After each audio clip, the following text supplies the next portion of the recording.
ওটা অফ করেন আপাতত। হলের ভিতর থেকে গেস্ট বের হতে পারবে কিচেনের ভিতর দিয়ে। আপনি বের হতে পারছেন আর সবাই এখানে বের হতে পারবে। তোয়াক্কা না করে দেদারসে চলছে অসংখ্য রেস্তোরাঁ। অপরিকল্পিত অভিযানের পর রাজুক সিটি কর্পোরেশনও যেন ক্লান্ত। 1,26 লক্ষ টাকা আমার খরচ হয়েছে, এইটা আমি তুলব যেভাবে হোক, একটু অন্যায় করব। ভোটে খরচের কোটি টাকা তুলতে দুর্নীতির ঘোষণা দিয়ে বিপাকে নাটোরের এমপি আজাদ। দেশজুড়ে সমালোচনা, সংসদ সদস্য থাকার যোগ্যতা হারিয়েছেন মত বিশ্লেষকদের। পদ্মা সেতু হয়ে জুলাইয়ের মধ্যেই ঢাকা যশোর রুটে চলবে ট্রেন। ভাঙা রূপদিয়া অংশে ট্রায়াল রান শুরু আজ। দূরত্ব কমবে 193 কিলোমিটার। গ্রামীণ অর্থনীতি পাবে নতুন গতি। এবং পবিত্র মক্কার হারাম শরীফে এবার মুসল্লিদের সেবায় রোবট। বাংলাসহ 11টি ভাষায় পারদর্শী। ধর্মীয় নিয়ম কানুন সহ দিচ্ছে মাসালা শিক্ষা। প্রযুক্তির সেবায় মুগ্ধ হাজিরা।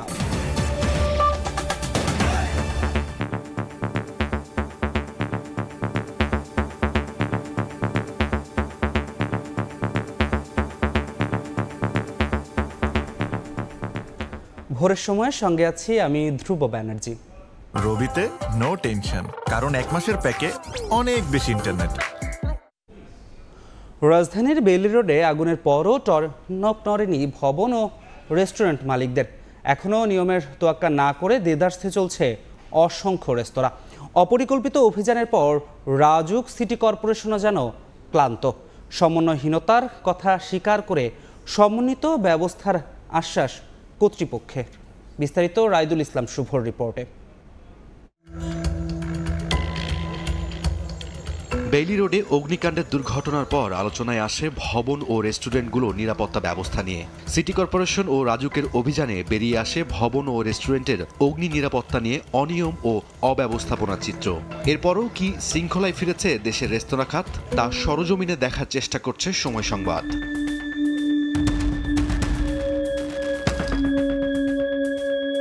রাজধানীর মিরপুর 2 নম্বর সড়কের 4তলা ভবন। ভবনের সবকটি ফ্লোরে রয়েছে রেস্টুরেন্ট, ছাদেও কাজ চলছে রেস্টুরেন্ট নির্মাণের।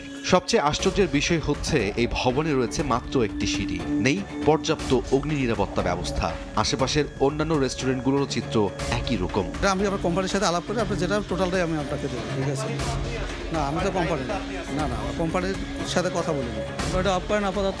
এই বিল্ডিংয়ে একটা সিঁড়ি আছে, ফায়ার এক্সটিংগুইশার দিয়ে নিভাবে।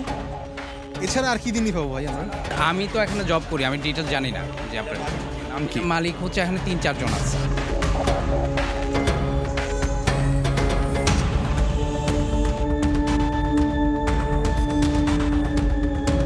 মিরপুরের পর এবার আমাদের চোখ রাজধানীর অভিজাত এলাকা বনানী। এই এলাকায় রেস্টুরেন্টগুলোতে অগ্নি নিরাপত্তা, পর্যাপ্ত ফায়ার এক্সটিংগুইশার সিলিন্ডার থাকলেও তা অনেকটা লোক দেখানো।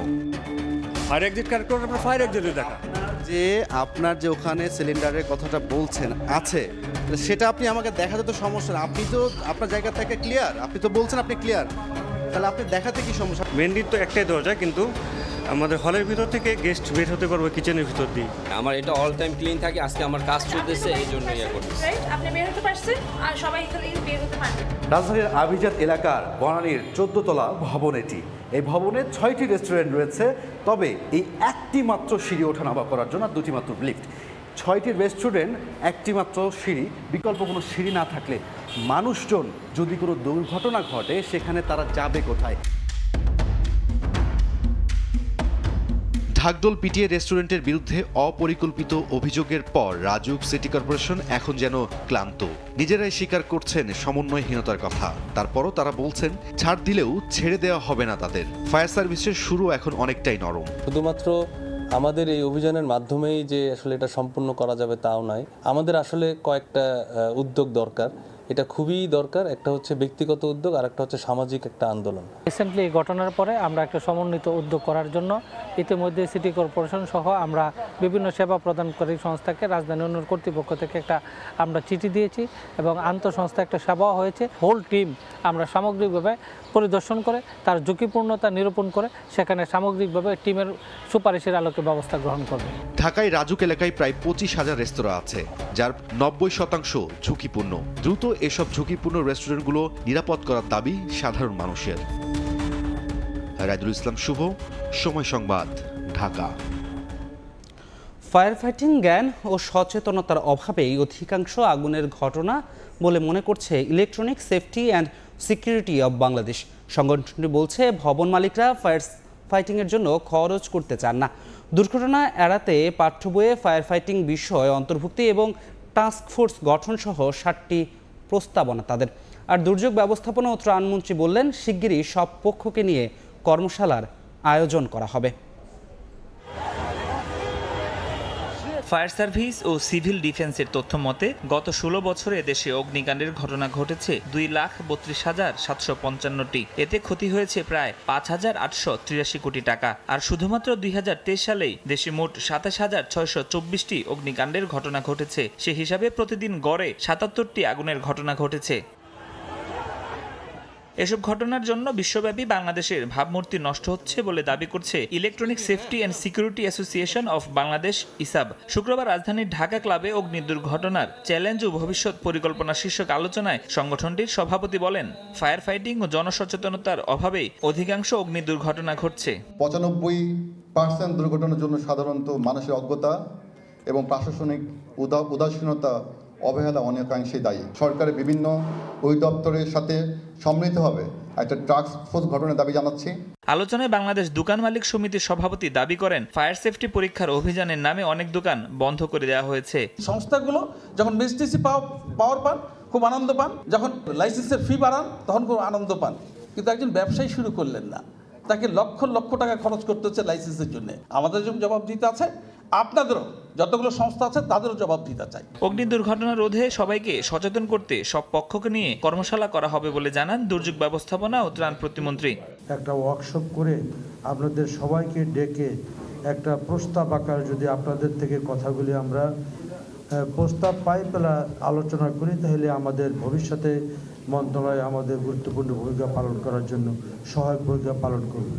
সভায় ফায়ার ফাইটিং সচেতনতা বৃদ্ধিতে স্কুল পর্যায়ে পাঠ্য বইয়ে বিষয় অন্তর্ভুক্তি ও টাস্ক ফোর্স গঠন সহ 7টি প্রস্তাবনা দেয় ইসাব।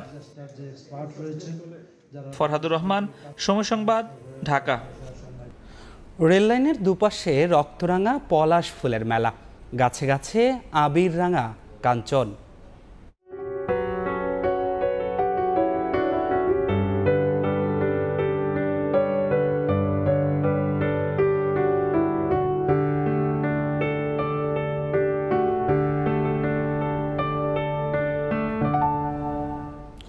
সিরাজগঞ্জের অপরূপ প্রকৃতি নিয়ে রিপোর্ট থাকছে সংবাদের শেষ অংশে। ভোটে খরচ হওয়া অর্থ দুর্নীতির মাধ্যমে তুলে নেয়ার ঘোষণা দিয়ে বিতর্কে নাটোরের সংসদ সদস্য আবুল কালাম আজাদ। আইনজীবীরা মনে করছেন ভোটে কোটি টাকা ব্যয়ের তথ্য তুলে ধরে ভেঙেছেন নির্বাচনী বিধি। প্রশ্নের মুখে শপথ অনুযায়ী কাজ করার বিশ্বাসযোগ্যতাও। আমার 5টা বছরের বেতন ভাতার টাকা ছাড়া 1,26,00,000 টাকা ছাড়া আমার কোনো সম্পদ ছিল না। আগামীতে আমার থাকবে না, তবে 1,26,00,000 টাকা আমার খরচ হয়েছে, এইটা আমি তুলব যেভাবে হোক, একটু অন্যায় করবো, আর করবো না। গত মঙ্গলবার লালপুর উপজেলা প্রশাসন আয়োজিত স্বাধীনতা দিবসের অনুষ্ঠানে নাটোর 1 আসনের সংসদ সদস্য আবুল কালাম আজাদের দেয়া এই বক্তব্য ছড়িয়ে পড়ে সামাজিক যোগাযোগ মাধ্যমে। পরে তা গণমাধ্যমেও প্রচার হয়। ভোটের খরচ ওঠাতে অনিয়মের ঘোষণা দেওয়ার এমন বক্তব্য এখন দেশ জুড়ে ব্যাপক সমালোচনা। যদিও অনুষ্ঠানে দেয়া বক্তব্য ভুলভাবে উপস্থাপন হয়েছে বলে দাবি করেছেন আবুল কালাম আজাদ। এখানে কোনো মামলা মুকদ্দমার ব্যাপার আছে, দুদকে ধরার ব্যাপার আছে, আমি কোনো অন্যায় করেছি? আরো অনেক ভালো কথা ছিল, এটা ভাইরাল সাংবাদিক। দেশের জন্য উন্নয়নের জন্য যে কথা বললাম, মুক্তিযোদ্ধাদের ভালো কথা বললাম, কথার মধ্যে একটা প্রাসঙ্গিক কথার মধ্যে কথা উঠেছে। আইন প্রণেতা হয়েও সবার সামনে দুর্নীতির এমন কথা বলার পর আলোচনায় সংসদ সদস্যের নির্বাচনী ব্যয়, শপথ ও নৈতিক অবস্থান।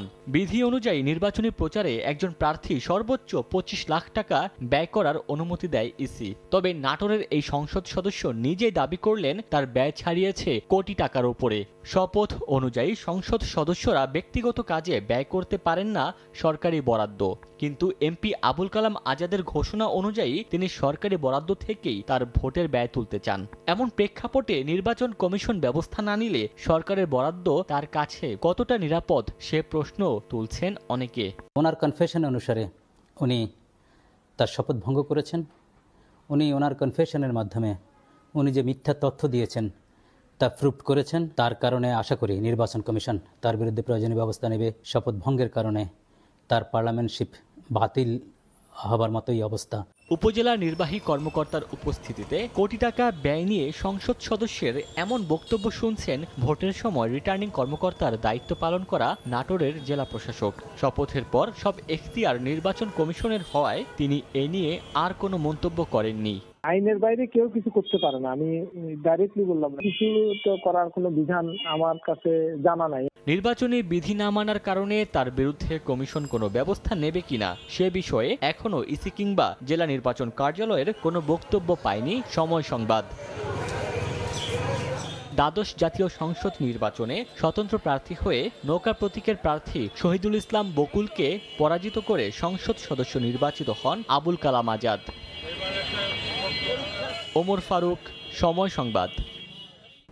ভারতের সমর্থনে বারবার আওয়ামী লীগ ক্ষমতায় এসেছে বলে অভিযোগ করেছেন বিএনপি নেতারা। বাংলাদেশিরা ভারত ভ্রমণ না করলে দেশের অর্থনীতির কী অবস্থা হবে, এমন প্রশ্ন তোলেন তারা। প্রতিবেশী দেশ ভারতের পণ্য বয়কট করতে বিএনপি নেতাদের আহ্বান আর বক্তব্যকে ঘিরে যখন উত্তপ্ত দেশের রাজনৈতিক অঙ্গন, তখন নতুন করে বাংলাদেশিদের ভারত ভ্রমণের বিষয়ে প্রশ্ন তুললেন বিএনপির স্থায়ী কমিটির সদস্য গয়েশ্বরচন্দ্র রায়। ভারতের সবচেয়ে বড় পণ্যরক্ষী আওয়ামী লীগ প্রতিদিন গড়ে 10,000 ভিসা জমা করে, 800 টাকা করে হলে 80 কোটি টাকা, মাসে 224 কোটি টাকা। বাংলাদেশের মানুষ যদি কয় যে কালকে থেকে ভারতে যাবো না, ভারতের অর্থনীতি কোথায় গিয়ে দাঁড়াবে একবার হিসাব করছে। শুক্রবার রাজধানীতে আলাদা অনুষ্ঠানে বিএনপি নেতারা অভিযোগ করেন প্রতিবেশী দেশের সমর্থন পেয়ে ক্ষমতাসীনরা গণতন্ত্রকে দুর্বল করছে। এই দেশকে ধ্বংস করেছে বর্তমান শাসক দল আওয়ামী লীগ। তারা ব্যক্তিগত লাভের জন্য, জোর করে ক্ষমতায় থাকার জন্য দেশের প্রত্যেকটি প্রতিষ্ঠান ধ্বংস করে দিয়েছে। এদিন চট্টগ্রাম ও মুন্সিগঞ্জে আলাদা ইফতার মাহফিলে অংশ নিয়ে বিএনপি নেতারা বলেন, জোর করে ক্ষমতা টিকিয়ে রাখতে আওয়ামী লীগ বিরোধী দলকে নিশ্চিহ্ন করার অপচেষ্টা করছে। জনগণের নির্বাচিত কোনো সরকার নেই, এটা বলে দেই যেই সরকার আছে তারা কাদের পক্ষে দায়িত্ব পালন করছে, কি বাংলাদেশের জনগণের পক্ষে দায়িত্ব পালন করছে না আর কারো ব্রিফ ক্যারি করছে তারা। বাংলাদেশে বিএনপির রাজনীতিকে কেউ ঠেকাতে পারবে না। ষড়যন্ত্র আর দমনপীড়ন চালিয়ে আন্দোলন ঠেকানো যাবে না বলেও হুঁশিয়ারি করেন বিএনপি নেতারা। মার্জিয়া মুমু, সময় সংবাদ, ঢাকা।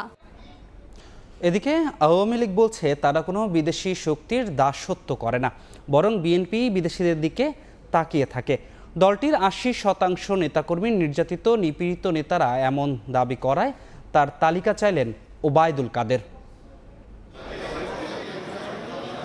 বিভিন্ন কারণে নির্বাচন পরবর্তী টানা কয়েক মাস রাজনৈতিক কর্মসূচি থেকে কিছুটা দূরে থাকলেও রমজানে ফের সরগরম বিএনপি। বিশেষ করে ইফতার কেন্দ্রিক বিভিন্ন কর্মসূচিতে অংশ নিচ্ছে দলটির শীর্ষ নেতারা। অন্যদিকে ইফতার পার্টি নয়, বরং দলীয় প্রধানের নির্দেশে অসহায় দরিদ্র মানুষদের মাঝে ইফতার ও ঈদ সামগ্রী বিতরণ কর্মসূচি পালন করছে আওয়ামী লীগ। শুক্রবার সকালে বাংলাদেশ আওয়ামী লীগের ত্রাণ ও সমাজ কল্যাণ উপকমিটির উদ্যোগে ইফতার ও ঈদ সামগ্রী বিতরণ অনুষ্ঠানে যোগ দেন দলের সাধারণ সম্পাদক ওবায়দুল কাদের। এ সময় তিনি বিএনপিকে উদ্দেশ্য করে বলেন, ইফতার পার্টির নামে বিএনপি আওয়ামী লীগের বিরুদ্ধে মিথ্যাচার করে চরিত্র হরণ করছে। বিএনপির হৃদয় এবং চেতনায় এখনো পাকিস্তান মন্তব্য করে তিনি আরো বলেন, আওয়ামী লীগ কখনো বিদেশি রাষ্ট্রের দাসত্ব করেনি, করবেও না। আসলে বিএনপি পাকিস্তানের সাথে কখনো সম্পর্ক ছিন্ন করে নাই, কোনো বিদেশি রাষ্ট্রের দাসত্ব আমরা করি না। বিএনপির 80% নেতাকর্মী নির্যাতিত। মির্জা ফখরুল ইসলাম আলমগীরের এমন বক্তব্যের জবাবে বিএনপি নিজ নেতাকর্মীদের নিয়েও মিথ্যাচার করছে। এ সময় তিনি নির্যাতিত দাবি করা নেতাকর্মীদের তালিকা জনসম্মুখে প্রকাশে বিএনপির প্রতি আহ্বান জানান। নেতারা একে একে এখন জেলের বাইরে আছে, তাহলে 80% যে নেতাকর্মী, এদের তালিকাটা দয়া করে প্রকাশ্যে দিতে হবে। মিথ্যা অনেক করেছে। এদিন রাজধানীতে আরেক অনুষ্ঠানে অংশ নিয়ে আওয়ামী লীগের যুগ্ম সাধারণ সম্পাদক ও পররাষ্ট্রমন্ত্রী ডক্টর হাসান মাহমুদ দাবি করেন, জিয়াউর রহমান প্রকৃতপক্ষে একজন খলনায়ক ছিলেন। তিনি পাকিস্তানের চর হিসেবে মুক্তিযুদ্ধে অংশ নিয়েছিলেন। জিয়াউর রহমান যে প্রকৃতপক্ষে একজন খলনায়ক ছিল, মুক্তিযোদ্ধার ছদ্মাবরণে তিনি পাকিস্তানিদের দোসর হিসেবে কাজ করেছিল, সেটি যখন আজকে পরিষ্কার হয়ে গেছে, তাদের মাথা খারাপ হয়ে গেছে। নেতিবাচক ও হিংসার রাজনীতি ছেড়ে দেশ ও মানুষের কল্যাণে বিএনপিকে কাজ করার আহ্বান জানান আওয়ামী লীগ নেতারা। জিয়াউর রহমানের স্বাধীনতার ঘোষণা। রাশেদ বাপ্পি, সময় সংবাদ, ঢাকা। আবারও ক্যাম্পাসে ছাত্র রাজনীতির প্রতিবাদ বুয়েট শিক্ষার্থীদের। শিক্ষকদের পদক্ষেপ নেওয়ার আশ্বাসে সন্তুষ্ট নন তারা। ছাত্র রাজনীতিতে জড়িতদের বহিষ্কার সহ 6 দফা দাবিতে ক্লাস পরীক্ষা বর্জনের ডাক শিক্ষার্থীদের।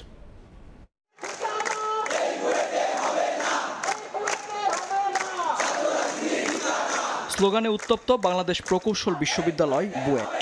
শান্ত ক্যাম্পাসে আবারও রাজনীতির বিরুদ্ধে প্রতিবাদের আগুন।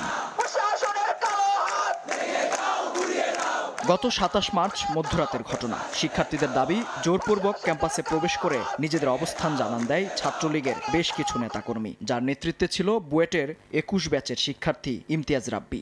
আর তাই এই শিক্ষার্থীর স্থায়ী বহিষ্কার সহ 6 দফা দাবিতে এই আন্দোলন।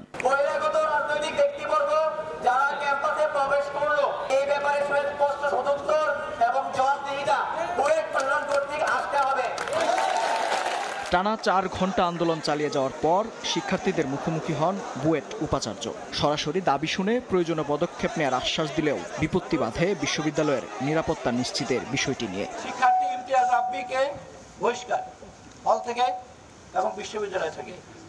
আমি ঘোষণা করছি তাকে হলের সিট বাতিল করা হবে। ইমতিয়াজ রাব্বির সাথে বুয়েটের বাকি যে সকল শিক্ষার্থী জড়িত ছিল তাদের তো নামটাও আমার কাছে নাই, তদন্ত কমিটি করতে হবে, আজকেই করা হবে।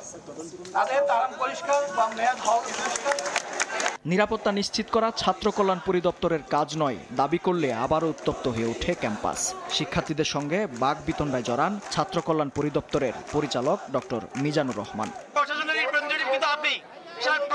আমার কাছে বলছো স্যার, প্রশাসনের উত্তর দিলাম যে ক্যাম্পাসের সিকিউরিটির দায়িত্ব ডিএসডব্লিউর না। পরে এই শিক্ষকের পদত্যাগ সহ অন্যান্য দাবিতে পুনরায় আন্দোলন চালিয়ে যাওয়ার ঘোষণা দেন শিক্ষার্থীরা। এ সময় আগামী 2 দিনের টার্ম ফাইনাল পরীক্ষাও বর্জনের ঘোষণা দেন তারা। বাংলাদেশে বিদ্যমান সকল রকমের ছাত্র রাজনৈতিক সংগঠনের বিপক্ষে আমরা বুয়েটে আমরা সাধারণ শিক্ষার্থীরা কোন রকমের ছাত্র রাজনৈতিক সংগঠন চাই না। ডিএসডব্লিউ এর দ্রুততম সময়ের মধ্যে পদত্যাগ। শনিবার সকালে পুরো ক্যাম্পাস ঘেরাওয়ের পাশাপাশি সব প্রবেশমুখে অবস্থান কর্মসূচির ঘোষণা দেয় শিক্ষার্থীরা। মেহেদী হাসান, সময় সংবাদ, ঢাকা। পদ্মা সেতু হয়ে সোজা পথে ঢাকা যশোর ট্রেন যাত্রার প্রস্তুতি চূড়ান্ত পর্যায়ে। ভাঙ্গা থেকে রূপদিয়া পর্যন্ত 84 কিলোমিটার অংশে ট্রায়াল রান শুরু আজ। প্রকল্প পরিচালক জানিয়েছেন, আগামী জুন বা জুলাইয়ের মধ্যেই নতুন রুটে বাণিজ্যিক ট্রেন চলবে। এতে অন্তত 193 কিলোমিটার দূরত্ব কমবে। গ্রামীণ অর্থনীতি পাবে নতুন গতি। নাসিরউদ্দিন উজ্জ্বলের রিপোর্ট, ছবি তুলেছেন আবু সাইদ। পদ্মা সেতু হয়ে 82 কিলোমিটার দীর্ঘ ঢাকা থেকে ভাঙা রুটে গত নভেম্বর থেকেই যশোর, বেনাপোল ও খুলনা রুটে নিয়মিত চলাচল করছে ট্রেন। তবে পদ্মা রেল সংযোগ প্রকল্পের ভাঙা থেকে যশোরের রূপদিয়া পর্যন্ত বাকি 84 কিলোমিটার অংশের কাজ শেষ পর্যায়ে এখন। সর্বোচ্চ 120 কিলোমিটার গতির যাত্রীবাহী ট্রেন এবং 80 কিলোমিটার গতির মালবাহী ট্রেন চলাচলের উপযোগিতা নিশ্চিতে ট্রায়াল রান। বাংলাদেশ সেনাবাহিনীর তদারকিতে চীনা ঠিকাদারি প্রতিষ্ঠান CREC প্রযুক্তি ব্যবহার করে ব্রডগেজ এই নতুন রেললাইন স্থাপন করে। তাই মধুমতি নদীর উপর দিয়ে প্রথমবারের মতো ট্রেন ছুটবে নড়াইল, এরপর সোজা পথে রূপদিয়া। নতুন রুট চালু হলে কম সময়ে যাত্রী পরিবহন ছাড়াও উৎপাদিত কৃষি পণ্য ও মালামাল পরিবহন সহজ হবে। এতে গ্রামীণ অর্থনীতিতে পাবে নতুন গতি। ব্যবসায়িক এবং যাতায়াত সকল সুবিধা সবকিছু আমাদের জন্য ভালো হবে। এই লাইনটা হচ্ছে সবচেয়ে অত্যাধুনিক, মানে আপনার ডুয়েল গেজ লাইনের অনেক গতি বেশি, 120 কিলোমিটার সর্বোচ্চ। প্রকল্প পরিচালক জানিয়েছেন, ভাঙা যশোর অংশের কাজ শেষে চলছে ট্রায়াল রান। এরপর পদ্মা সেতু হয়ে নতুন রুটে সোজা পথে যশোর পর্যন্ত চলবে ট্রেন। এই রেলপথে পর্যায়ক্রমে প্যাসেঞ্জার কোচ দিয়ে বিভিন্ন ধাপে বিভিন্ন স্পিডে এই অংশে ট্রেন পরিচালনা করা হবে। এরপর এই রেলপথটি পরীক্ষামূলকভাবে যাত্রীবাহী ট্রেন পরিচালনার জন্য এটা উপযুক্ত ঘোষণা করা হবে। নতুন এই রেলপথ চালু হলে ঢাকা থেকে যশোর পর্যন্ত দূরত্ব কমবে অন্তত 193 কিলোমিটার, যুক্ত হতে পারবে ট্রান্স এশিয়ান রেল নেটওয়ার্কে। প্রায় 39,246 কোটি 79 লাখ টাকা ব্যয়ে পদ্মা সেতু রেলিং প্রকল্পের সার্বিক অগ্রগতি 92% বেশি। মুন্সিগঞ্জের মাওয়া রেল স্টেশন থেকে নাসির উদ্দিন উজ্জ্বল, সময় সংবাদ। মিয়ানমারের কারাগারে 2 বছর ধরে বন্দী বাংলাদেশি 14 জেলে। নাফ নদী থেকে অস্ত্রের মুখে ধরে নিয়ে যায় সীমান্তরক্ষীরা। স্বজনদের দেশে ফেরাতে সরকারের সহযোগিতা চাইছেন অসহায় পরিবারগুলো।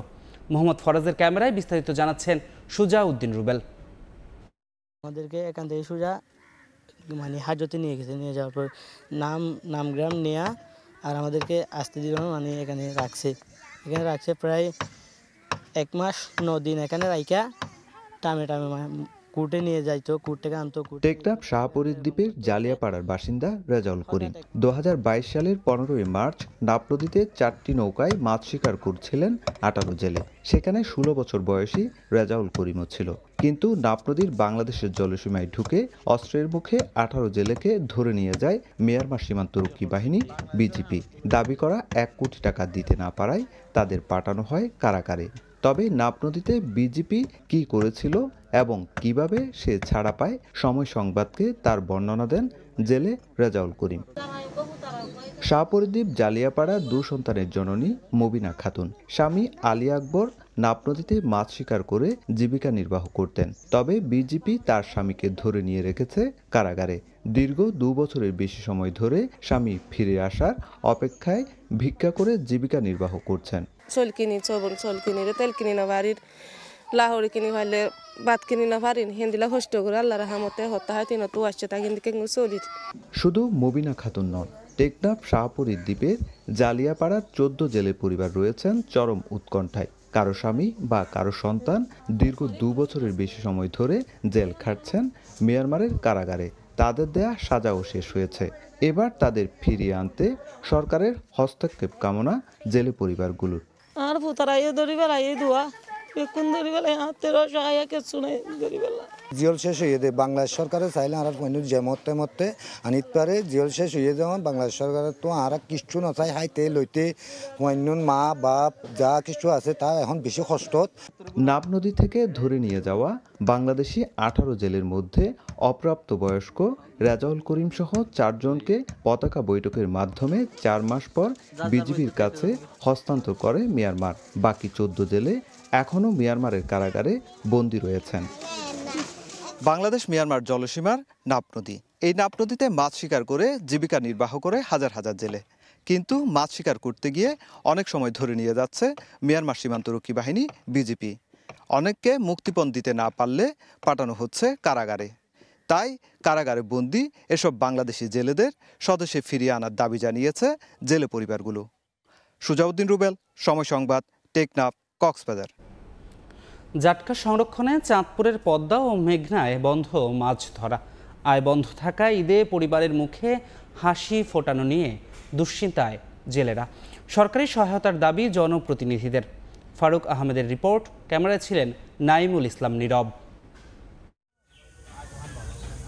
খালে নোঙর করে রাখা আছে সারি সারি মাছ ধরার নৌকা। এইসব নৌকা নদীতে নামতে মানা, কারণ চলছে জাটকা সংরক্ষণে 2 মাসের নিষেধাজ্ঞা। এর মধ্যে পেরিয়েছে 1 মাস, সামনে রয়েছে আরও 1 মাস। ফলে মাছ ধরতে না পেরে কর্মহীন চাঁদপুরের জেলেরা। মাছ ধরা যাবে না। মতলব উত্তরের ষাটনল থেকে দক্ষিণে হাইমচরের চর বৈরবী পর্যন্ত একই চিত্র। শুধু তাই নয়, নদী পাড়ের জেলেপল্লীতেও শুনশান নীরবতা। আয় বন্ধ থাকায় প্রান্তিক জেলে পরিবারগুলোতে অভাব এখন নিত্যসঙ্গী। চুলায় হাঁড়ি, কিন্তু তাতে নেই জৌলুস।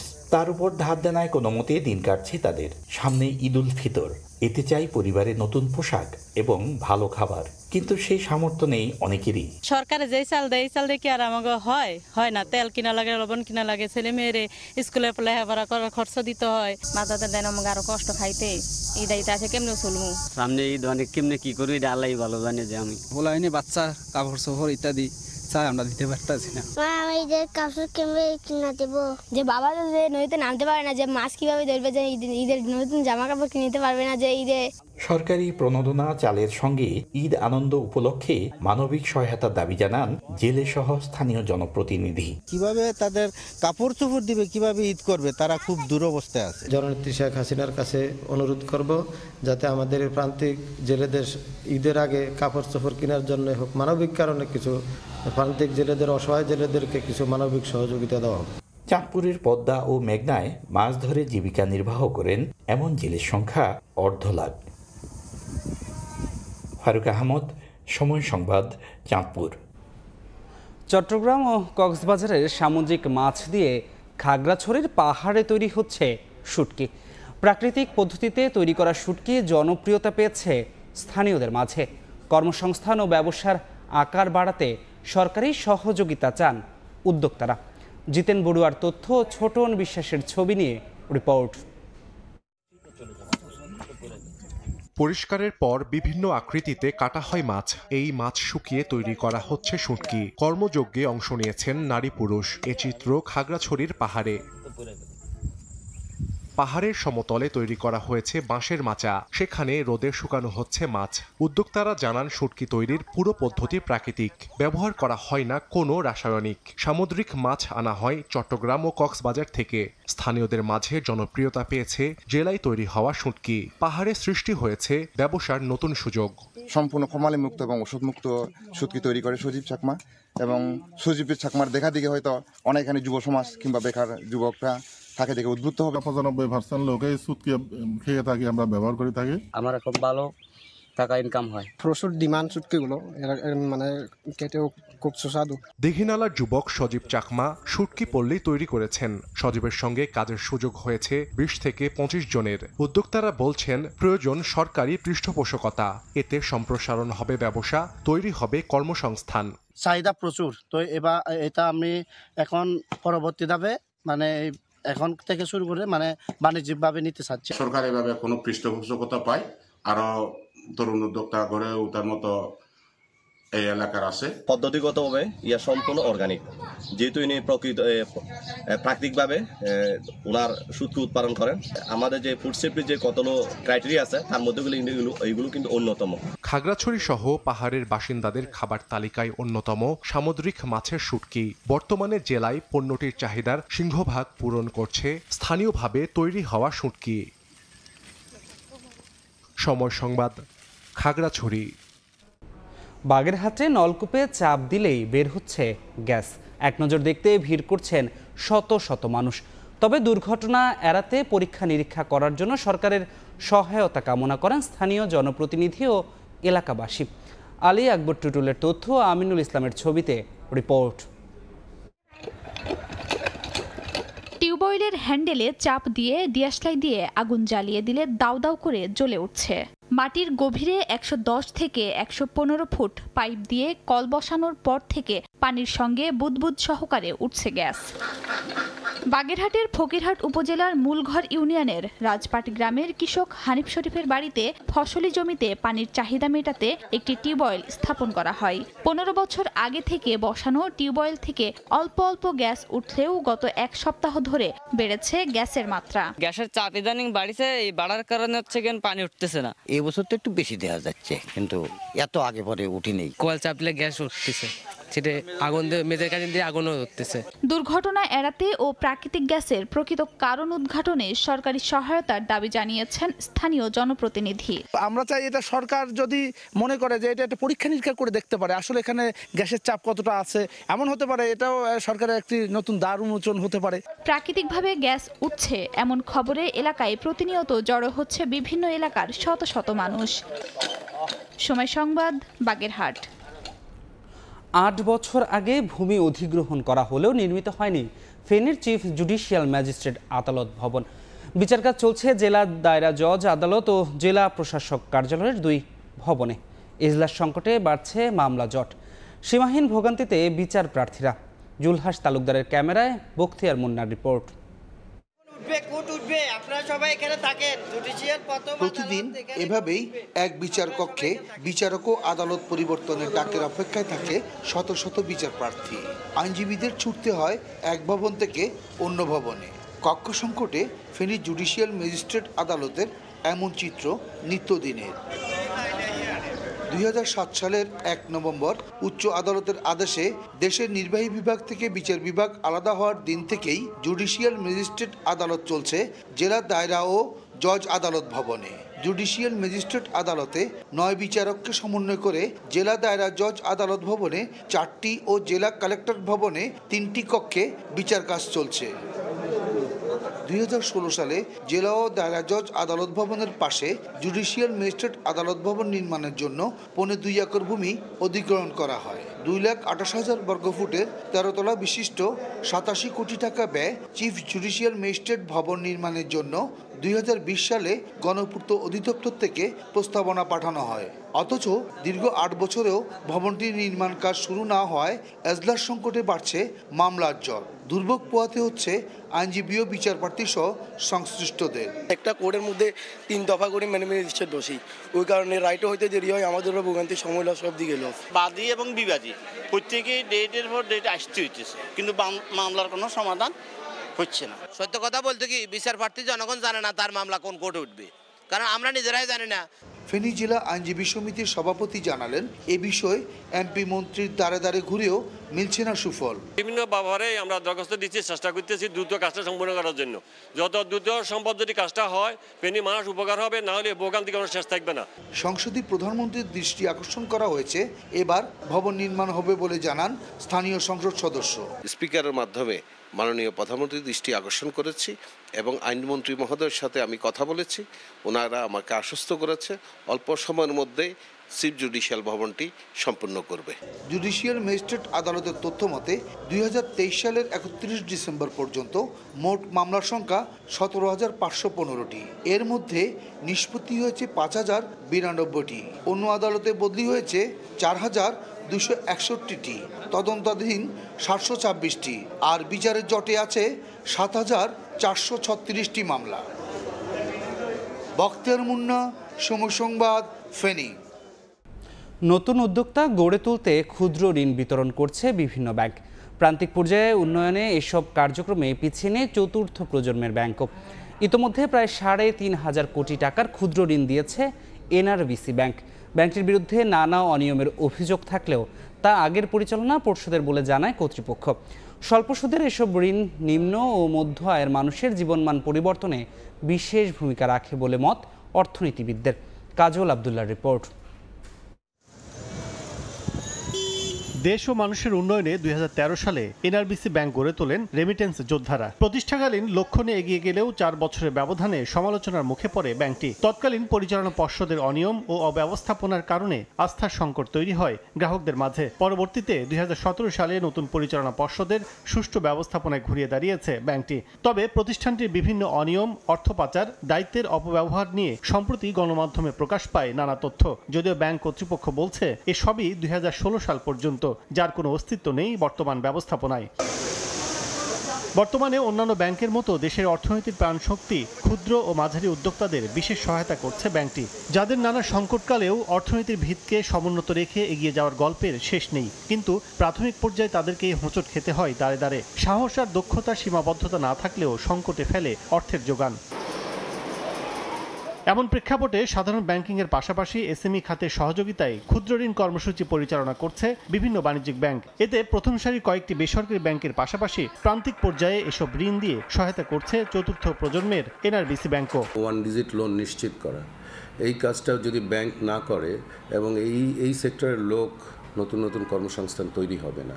আমরা ওই জায়গাটাতে আমরা চিন্তা করেছি, আমরা আজকে পর্যন্ত ওয়ান ডিজিট লোন নিশ্চিত করার চেষ্টা করছি। অর্থনীতিবিদরা বলছেন ক্ষুদ্র ঋণ নিয়ে বিনিয়োগের ফলে বাড়ছে আত্মকর্মসংস্থান, উন্নতি হচ্ছে গ্রামীণ অর্থনীতির। পাট ভিত্তিক যে সমস্ত শিল্পগুলো আছে, কুটির শিল্প রয়েছে, তো সেগুলো কিন্তু আগে খুব ঋণ পেত না, এখন পাচ্ছে। এবং এটার কারণে দরিদ্র জনগোষ্ঠী তারা কিন্তু এই যে কারখানাগুলোতে বা বিভিন্ন এন্টারপ্রাইজ যেগুলো আছে সেগুলোতে তারা কাজ করছে, যার ফলে কর্মসংস্থানে যেমন অবদান থাকছে ঠিক তেমনিভাবে যে গ্রামীণ অর্থনীতির যে গতিশীলতা, বিশেষ করে নন ফার্ম সেক্টরে যে এটা তাদের যে ডাইনামিজম সেটা আসছে। দেশে বর্তমানে বিভিন্ন খাতের এসএমই পর্যায়ের উদ্যোক্তার সংখ্যা প্রায় 1 কোটি। কাজল আব্দুল্লাহ, সময় সংবাদ, ঢাকা। কুমিল্লায় ঈদের আমেজ ছড়িয়ে পড়েছে খাদির বাজারে। ঐতিহ্য, বাহারি রং ও নানা বৈচিত্র্যের কারণে ক্রেতারা ভিড় করছেন খাদি দোকানগুলোতে। ব্যবসায়ীরা বলছেন দামে সাশ্রয় ও আরামদায়ক হওয়ায় ঈদ বাজারে খাদির চাহিদা বেড়েছে দ্বিগুণ। বিস্তারিত বাহার রাহানের ছবিতে ইস্তিয়াক আহমেদের রিপোর্টে। চরকায় কাটা হয় সুতা, তাতে তৈরি হয় খাদি। ঈদ উপলক্ষে দেশে বিদেশে প্রসিদ্ধ কুমিল্লা ঐতিহ্যবাহী খাদির চাহিদা বেড়েছে দ্বিগুণ। বাহারি রঙের খাদি কাপড়ের তৈরি পাঞ্জাবি, ফতুয়া, থ্রি পিসে নানা বৈচিত্র্যের সমারোহ কুমিল্লা নগরীর খাদির দোকানগুলোতে। সিকোয়েন্সের পাশাপাশি আধুনিকতার ছোঁয়া নজর কেড়েছে বলে জানান ক্রেতারা। কাপড়টা পরে খুবই আরাম পাওয়া যায়, কাপড় কোয়ালিটিগুলো ভালো। খাদি পরে দেখা যায় আরামদায়ক মনে হয়, দেখেই তো দেখা যায় আমরা এটার প্রতি আগ্রহ বেশি প্রকাশ করি। সিকোয়েন্সের মধ্যে কাজ, একটু ডলার ওয়ার্ক করা, এগুলোর কাজগুলো একটু নতুন লাগতেছে, যার জন্য খাদিতে আসা। শুনছি খাদির কাপড় নাকি অনেক ভালো, এই জন্যই আসা খাদিতে আর কি। পাবলিকে কিনেও আরাম পায়, কম দামের ভিতরে ভালো জিনিস পায়। তবে বিক্রেতারা বলছেন খাদি কাপড় দামে সাশ্রয় ও আরামদায়ক হওয়ায় ঈদ বাজারে বেড়েছে খাদির চাহিদা। হাতের চেয়ে মেশিনের প্রোডাকশনটা বেশি হয়, প্রাইস একটু কমে বিক্রি করা যায়, সেই কারণে মেশিনের দিকে যাচ্ছে মানুষ। একটু ফ্যাশনেবল শার্ট কাজের ডিজাইনগুলো চলছে। ঢাকা, চিটাগাং, রাজশাহী, খুলনা বিভিন্ন ডিস্ট্রিক্ট থেকে আমাদের এখানে খাদির জন্য আসে। কুমিল্লা নগরীতে 2 শতাধিক খাদির দোকান রয়েছে। ইশতিয়াক আহমেদ, সময় সংবাদ, কুমিল্লা। প্রকৃতি মানুষের সবচেয়ে বড় পাঠশালা। কখনো কখনো প্রকৃতি পাঠই মানুষকে করে তোলে মানবিক, গড়ে দেয় জীবনবোধ। এই মুহূর্তে যার উজ্জ্বল দৃষ্টান্ত রাজধানীর মহাখালীতে পুড়ে যাওয়া গোডাউন বস্তির 9 বছরের জান্নাত। মৃত্যুর মুখ থেকে বেঁচে ফেরা মাকে নিয়ে যার ছোট্ট এক অভিব্যক্তি জয় করেছে কোটি মানুষের মন। জান্নাতের মুখেই শুনব সে কথা। আমার তৈরি করা একটি প্রতিবেদন, ছবি তুলেছেন মোহাম্মদ শাহজাহান।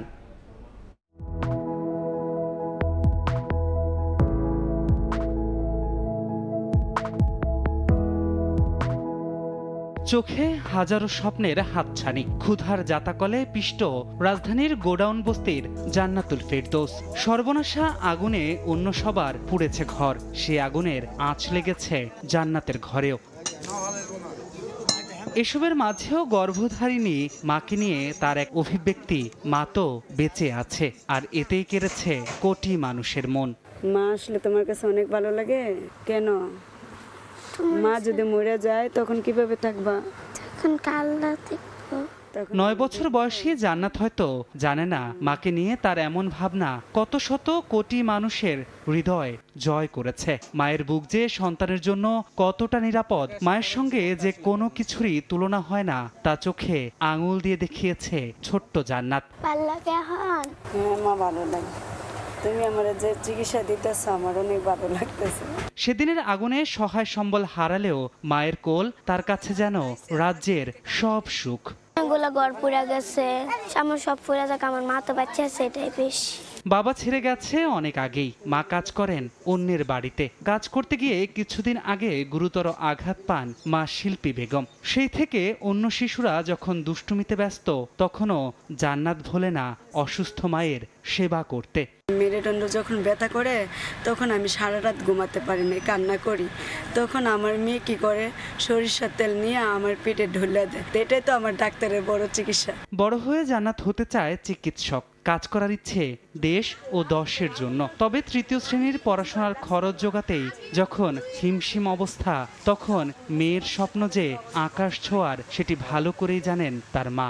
সমাজের কেউ আমার পড়ালেখার একটু দায়িত্ব নিতে চায়, তাহলে আমি অনেক খুশি হব, আমার স্বপ্নটাও পূরণ হয়ে যাবে। মায়ের প্রতি ভালোবাসায় জান্নাতের পরিচিতি এখন সবখানে। বস্তির অন্য বাসিন্দারাও প্রশংসায় পঞ্চমুখ। তারা বলছেন সবসময় মুখে নির্মল পবিত্র হাসি নিয়ে থাকে জান্নাত। কেন মানুষ বাঁচলে তো মানুষ সিজ হইব, জান্নাত ভালো বলছে। জান্নাত আমাদের সাথে বলে যে হাইসা খুললে কথাবার্তা করলে খুবই ভালো। জন্য সময়ের ব্যবধানে বদলাবে জীবন, ঘুরে দাঁড়াবে সর্বহারা বস্তিবাসী। তবে কোটি মানুষের মনের মণিকোঠায় থেকে যাবে একটি ছোট্ট মেয়ের গল্প, যে শিখিয়েছে বেঁচে থাকার আসল মানে। ছোট্ট জান্নাত, এই অল্প বয়সে সে শিখে গিয়েছে জীবনের মানে। তার মতো অসংখ্য শিশু বসবাস করে রাজধানী সহ সারা দেশের বস্তিগুলোতে। তাদের অভিভাবকদের প্রত্যাশার জায়গাটা একটাই, জান্নাতের মতো তাদের মধ্যেও জাগ্রত হোক জীবনবোধ। ধ্রুব ব্যানার্জি, সময় সংবাদ, ঢাকা। মসজিদে নামাজ আদায় ও কোরআন তেলাওয়াত করছেন তৃতীয় লিঙ্গের নাগরিকরা। তাদের উদ্যোগে ময়মনসিংহ বিভাগীয় কমিশনের অনুদানে সদর উপজেলার দক্ষিণ চরকালীন বাড়ি এলাকায় নির্মাণ হয় মসজিদ, যেখানে তৃতীয় লিঙ্গের মানুষের সঙ্গে নামাজ আদায় করছেন স্থানীয়রা। সাদিকুর রহমানের রিপোর্ট, ছবি তুলেছেন হোসেন আলী। পবিত্র রমজানে মসজিদে কোরআন তিলাওয়াত করছেন তৃতীয় লিঙ্গের নাগরিক জুই। আল্লাহ তাআলা তার ইবাদতের জন্য মানুষ ও জিনকে সৃষ্টি করেছেন, আর তাই স্বাভাবিক মানুষের মতো ইবাদত করার অধিকার রয়েছে বলে মনে করেন তৃতীয় লিঙ্গের এই নাগরিক। তৃতীয় লিঙ্গের নাগরিক হিসেবে মসজিদে ইবাদত করতে পারায় তার আনন্দ একটু বেশি। খুবই আনন্দিত, খুবই গৌরব ফিল করতেছি যে আমরা মহান আল্লাহ তাআলার ইবাদতে নিয়োজিত হতে পেরেছি। সেই সুযোগটা আমাদেরকে করে দিয়েছে বিভাগীয় কমিশনার ম্যাডাম। ময়মনসিংহ সিটি কর্পোরেশনের 33 নম্বর ওয়ার্ডে দক্ষিণ চরকালীবাড়ি গ্রামে ব্রহ্মপুত্র নদের তীরে মার্চের শুরুতে চালু হয় এই মসজিদের কার্যক্রম, যেখানে প্রথমবারের মতো বিনা বাধায় ইবাদত করতে পারছেন তৃতীয় লিঙ্গের মানুষরা। 33 শতক সরকারি জমিতে 2 লাখ টাকা অনুদানে নির্মিত হয় এই মসজিদ ও কবরস্থান। কিছুদিনের মধ্যে এই মসজিদেই তৃতীয় লিঙ্গের নাগরিকদের জন্য চালু করা হবে মাদ্রাসার কার্যক্রম। আগে বাসায় নামাজ পড়তাম বা কোনো সময় পড়তাম, কোনো সময় পড়তাম না, খুব খারাপ লাগতো, মানুষের সাথে গেলে খুব খারাপ লাগতো। বা এখন আমরা এই মসজিদ পেয়ে আমরা 5 ওয়াক্ত নামাজ পড়তে পারি। দোয়া করি যেন আমাদের মতো হুজরারা এরকম নামাজ পড়তে পারে, ওদের মাদ্রাসা হইতে হোক, স্কুল হোক, ক্লিনিক হোক, সবটার প্রয়োজন আছে। এলাকাবাসীর সঙ্গে মসজিদে নামাজ পড়তে গেলে অস্বস্তিকর পরিবেশ সৃষ্টি হওয়ায় নিজেদের জন্য মসজিদ নির্মাণের উদ্যোগ নেয় তৃতীয় লিঙ্গের মানুষরা। এখন তাদের সঙ্গেই নামাজ আদায় করেন এলাকাবাসী। তৃতীয় লিঙ্গের নাগরিকদের জন্য নির্মিত দেশের এই প্রথম মসজিদে হিজড়াদের সাথে 5 ওয়াক্ত নামাজ সহ জুমার নামাজ আদায় করছেন এই এলাকার সাধারণ মানুষ। তাদের ধারণা, এই মসজিদ নির্মিত হওয়ার ফলে হিজড়াদের প্রতি মানুষের ইতিবাচক ধারণা সৃষ্টি হবে। অনেক মুক্তির আয় হত্যা দেখা গেছে, তাদের নিয়ে নামাজ চলবে, আমরা তাদের নিয়ে হাসি খুশি পাবে নামাজ পড়তেছি, প্রতিদিন এলাকাবাসীর সঙ্গে মোট 40 জন তৃতীয় লিঙ্গের নাগরিক এই মসজিদে নামাজ আদায় করেন। সাদিকুর রহমান, সময় সংবাদ, ময়মনসিংহ। স্মার্ট বাজার ব্যবস্থা গড়ে তুলতে অনলাইন ভিত্তিক বাজার মনিটরিং সিস্টেম চালু হচ্ছে বলে জানান জাতীয় ভোক্তা অধিকার সংরক্ষণ অধিদপ্তরের মহাপরিচালক AHM শফিকুজ্জামান। দুপুরে পঞ্চগড় শহরে অভিযান পরিচালনার সময় সাংবাদিকদের একথা জানান তিনি। স্মার্টলি বাজার ব্যবস্থা গড়ে তোলার জন্যই আমরা এখন অনলাইন ভিত্তিক মনিটরিং সিস্টেম করছি। এখন আমাদের জনবল কম আছে, সেই অনুযায়ী আমরা অপটিমাম কাজ করছি। আমাদের শুক্রবার শনিবার ঈদের ছুটি বাতিল করেও কিন্তু তারা কাজ করছে। আমি আশা করব যে আপনারা মানে সবাই মিলে আমরা এই বিষয়গুলোকে যদি আমরা দেখি এবং সবাই যদি আমরা ব্যবসায়ীদের অংশগ্রহণ পাই, তাহলে নিশ্চয়ই একটা সুষ্ঠু বাজার ব্যবস্থা গড়ে তুলতে পারব। ঈদকে কেন্দ্র করে বাস, লঞ্চ কিংবা ট্রেনে কেউ বাড়তি ভাড়া আদায়ের চেষ্টা করলে সর্বোচ্চ ব্যবস্থা নেওয়ার হুঁশিয়ারি দিলেন পুলিশ মহাপরিদর্শক চৌধুরী আবদুল্লাহ আল মামুন। প্রয়োজনে 999-এ ফোন দিয়ে সহযোগিতা চাওয়ার অনুরোধ জানান তিনি। শুক্রবার দুপুরে রাজারবাগে পুলিশ কেন্দ্রীয় জামে মসজিদে পুলিশের বার্ষিক আজান, কেরাত ও রচনা প্রতিযোগিতার বিজয়ীদের মধ্যে পুরস্কার বিতরণী শেষে তিনি একথা বলেন।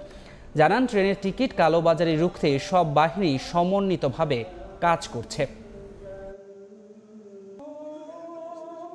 দেশবাসী যাতে নিজের আত্মীয়স্বজনের কাছে গিয়ে দেশের বাড়িতে যেতে পারেন, নিরাপদে যেতে পারেন, স্বাচ্ছন্দ্য যেতে পারেন, সেটা নিশ্চিত করার জন্য আমরা সকলে মিলে একসাথে কাজ করব ইনশাল্লাহ। যে কেউ যাত্রীদের হয়রানি করার জন্য কোনো অপতৎপরতা চালালে তাদেরকে আমরা হুঁশিয়ার করে দিতে চাই। তাদের বিরুদ্ধে কিন্তু আইনের আওতায় হবে এবং যথাযথভাবে তাদেরকে সাজার সম্মুখীন হতে হবে। ঢাকার জন্য যে আমরা যে নিরাপত্তার যেটা ব্যবস্থা নেওয়া, এটা আমরা সবসময় নিয়ে থাকি এবং এবারও আমরা নিব ইনশাল্লাহ। হবিগঞ্জে ট্রেনের টিকিট সহ কালোবাজারি চক্রের 3 সদস্যকে গ্রেফতার করা হয়েছে। র্যাব 9 জানায়, বৃহস্পতিবার রাতে শায়েস্তাগঞ্জ রেলওয়ে জংশন ও মাধবপুরের নোয়াপাড়া রেলওয়ে স্টেশন এলাকায় অভিযান চালানো হয়। এ সময় 3 জনকে গ্রেফতার করা হয়। তাদের কাছ থেকে আন্তনগর ট্রেনের বিভিন্ন তারিখ ও সময়ের 45 আসনের অনলাইন টিকিট, 3টি মোবাইল এবং নগদ টাকা জব্দ করা হয়। অনলাইনে বিভিন্ন ব্যক্তির জাতীয় পরিচয়পত্র কার্ড ও মুঠোফোন নম্বর ব্যবহার করে টিকিট ক্রয় করে চড়া দামে বিক্রি করছে বলে জানায় র্যাব।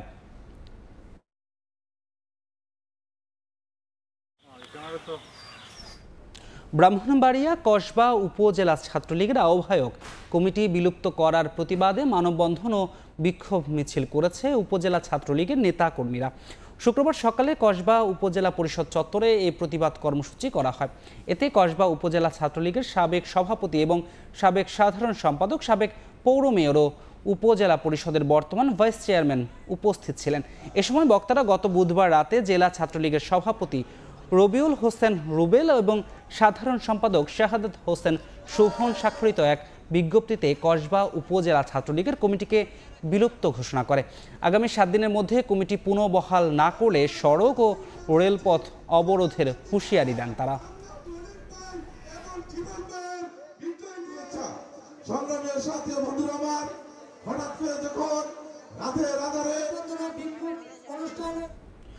কিশোরগঞ্জ সদর উপজেলার মাইজখাপন ইউনিয়ন ভূমি অফিসে বসে সেবা গ্রহীতাদের কাছ থেকে প্রকাশ্যে ঘুষ নেওয়ার অভিযোগ অফিস সহকারীর বিরুদ্ধে। সম্প্রতি সামাজিক যোগাযোগ মাধ্যমে তার গুনে গুনে ঘুষের টাকা নেওয়ার একটি ভিডিও ভাইরাল হয়েছে। ভিডিওতে দেখা যায় এক ব্যক্তি অফিস সহকারী আব্দুল কাদেরকে ঘুষের টাকা দিচ্ছেন। কত টাকা জিজ্ঞেস করার পর ওই ব্যক্তি বলেন 5,000 টাকা। তখন আব্দুল কাদের বলেন 6,000 টাকা দেওয়ার কথা ছিল, 1,000 টাকা পরে হলেও দিতে হবে। স্থানীয়দের অভিযোগ, মাইজখাপন ইউনিয়ন ভূমি অফিসে টাকা ছাড়া কোনো কাজই হয় না। ঘুষ না দিলে সেবা প্রার্থীদের নানাভাবে হয়রানি করা হয়। তবে এ বিষয়ে কথা বলতে রাজি হননি আব্দুল কাদির। এ ঘটনায় তাকে কারণ দর্শানোর নোটিশ দিয়েছেন ভূমি কর্মকর্তা। ইউনিয়নের ভূমি কর্মকর্তা জ্যোতির্ময় রায়কে তদন্তের দায়িত্ব দেওয়া হয়েছে।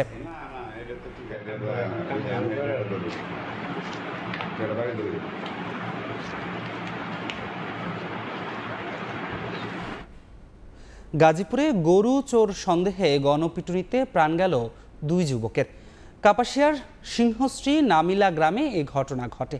স্থানীয়রা জানান, বৃহস্পতিবার মধ্যরাতে চানমিয়ার বাড়িতে গরু চুরি করতে ঢোকে 5-6 জনের একটি দল। টের পেয়ে বাড়ির মালিক চিৎকার করলে তারা দৌড়ে পালানোর চেষ্টা করে। পরে এলাকাবাসী 2 জনকে ধরে গণপিটুনি দিলে ঘটনাস্থলেই তাদের মৃত্যু হয়। পরে পুলিশ মরদেহ উদ্ধার করে ময়নাতদন্তের জন্য শহীদ তাজউদ্দিন আহমেদ মেডিকেল কলেজ হাসপাতালের মর্গে পাঠায়।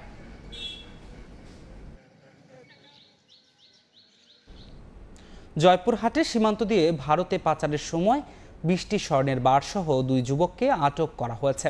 শুক্রবার রাতে জয়পুরহাট ব্যাটালিয়নের অধিনায়ক লেফটেন্যান্ট কর্নেল মোহাম্মদ তানজিলুল রহমান ভুইয়া সংবাদ বিজ্ঞপ্তিতে বিষয়টি নিশ্চিত করেন। বিজিবির একটি বিশেষ টহল দল পূর্ব উচনা মান্নানের মোড় এলাকায় অভিযান পরিচালনা করে। এ সময় আব্দুল ওহাব ও মেহেদি হাসান পাপ্পু নামে 2 চোরা কারবারিকে 20টি স্বর্ণের বারসহ আটক করা হয়। জব্দ করা 2 কেজি 332 গ্রাম স্বর্ণের বাজার মূল্য 2.25 কোটি টাকার বেশি।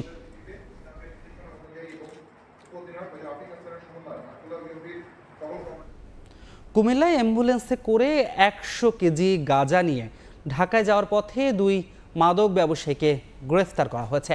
বৃহস্পতিবার বিকেলে কুমিল্লা ক্যান্টনমেন্ট পুলিশ ফাঁড়ির সামনের চেকপোস্টের মাধ্যমে অভিযান পরিচালনা করা হয়। এ সময় একটি অ্যাম্বুলেন্সকে আসতে দেখে গতিরোধ করে তল্লাশি করলে গামছা দিয়ে ঢাকা 100 কেজি গাঁজা উদ্ধার করে পুলিশ। গাড়ির চালক ও সহযোগীকে আটক করা হয়। এ ঘটনায় মাদকদ্রব্য আইনে মামলার পর আসামিদের কারাগারে পাঠিয়েছেন আদালত।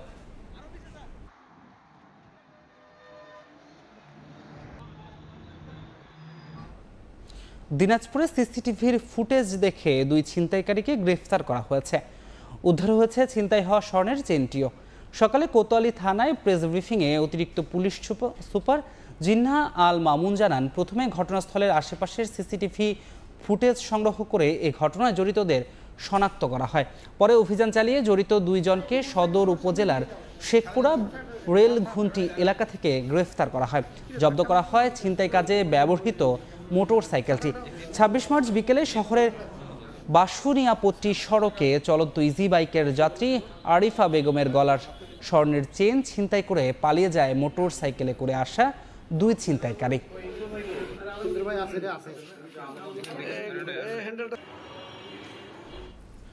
ব্রাহ্মণবাড়িয়ার আখাউড়ায় বিপুল পরিমাণ আতশবাজি সহ পিকআপ ভ্যান জব্দ করা হয়েছে। জব্দ করা আতশবাজির মূল্য ৫১ লাখ টাকা।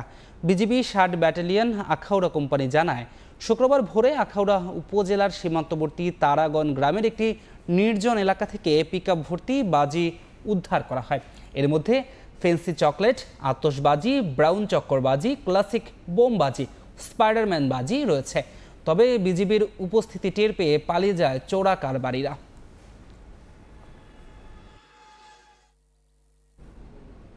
হবিগঞ্জে জঙ্গি সন্দেহে আইন উদ্দিন নামে এক যুবককে গ্রেফতার করা হয়েছে। পুলিশ জানায়, শুক্রবার ভোরে নবীগঞ্জ উপজেলার বাসজর গ্রামে অভিযান চালিয়ে নিজ বাড়ি থেকে আইন উদ্দিনকে গ্রেফতার করে অ্যান্টি টেরোরিজম ইউনিটের একটি দল। পরে নবীগঞ্জ থানায় এনে দিনভর তাকে জিজ্ঞাসাবাদ করা হয়। তবে অভিযুক্তের কাছ থেকে কী তথ্য পাওয়া গেল সে ব্যাপারে কিছু জানায়নি আইনশৃঙ্খলা বাহিনী। গ্রেফতার যুবক সম্প্রতি সামাজিক যোগাযোগ মাধ্যম ফেসবুকে উস্কানিমূলক কথাবার্তা ছড়িয়েছে বলে জানিয়েছে পুলিশ।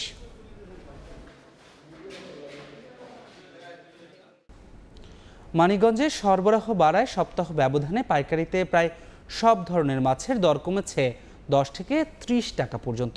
তবে মাদারীপুরের হাটবাজারগুলোতে 5 থেকে 15 টাকা পর্যন্ত বেড়েছে শাকসবজির দাম। সাপ্তাহিক ছুটির দিনে জমজমাট মানিকগঞ্জের তরা মৎস্য আড়ত। স্থানীয় খাল বিল ও নদীর পাশাপাশি চাষের মাছে ভরপুর বাজার। বোয়াল, কাতল, পাঙ্গাস, ট্যাংরা, পুঁটি, ইলিশের পাশাপাশি আছে সামুদ্রিক রিটা, কলম্বো, চাপিলা, পাতা মাছ। সরবরাহ বাড়ায় সপ্তাহের ব্যবধানে পাইকারিতে প্রায় সব ধরনের মাছের দর কমেছে 10 থেকে 30 টাকা পর্যন্ত। জেলেরা বলছে, দর কমায় লাভ কম হলেও অধিক পরিমাণে মাছ ধরা পড়ায় সমস্যা হচ্ছে না তেমন। মাছ অনেক ভালো পাচ্ছি, মাছের দাম একটু কম, প্রতি কেজিতে 10 থেকে 40 টাকা পর্যন্ত কম মাছের দাম। চিংড়ি, ইলিশ, তারে পাবদা, তারে গুড়া মাছ, আরো অনেক বিভিন্ন পদের মাছ আছে। এদিকে মাদারীপুরের হাটবাজারগুলোতে আবারও বেড়েছে শাকসবজির দাম। প্রকারভেদে সবজির দাম কেজিতে বেড়েছে 5 থেকে 15 টাকা পর্যন্ত।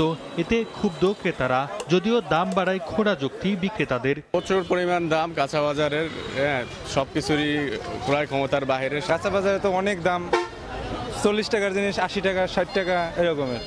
অবস্থা তো ভালো নাই, বছর খারাপ। ভেন্ডি কেজি 40 টাকা, পড়লে কেজি 50 টাকা, বেগুনি কেজি হলো আমরা 40 টাকা। গাজীপুরের বাজারে রমজানের শুরু থেকে বাড়তি দর 750 টাকা কেজিতে বিক্রি হচ্ছে গরুর মাংস, আর ব্রয়লার মুরগি কেজি প্রতি 220 থেকে 230 টাকা। তবে রোজার প্রথমেই 9 থেকে 10 টাকা কমে হালি প্রতি ডিম বিক্রি হচ্ছে 40 টাকায়।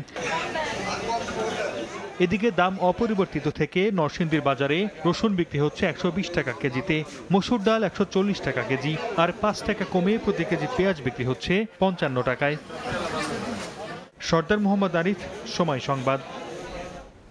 ওয়াসার পাম্প বিকল হওয়ায় নারায়ণগঞ্জ বন্দরে 3 মাস ধরে 2টি ওয়ার্ডে বন্ধ পানি সরবরাহ।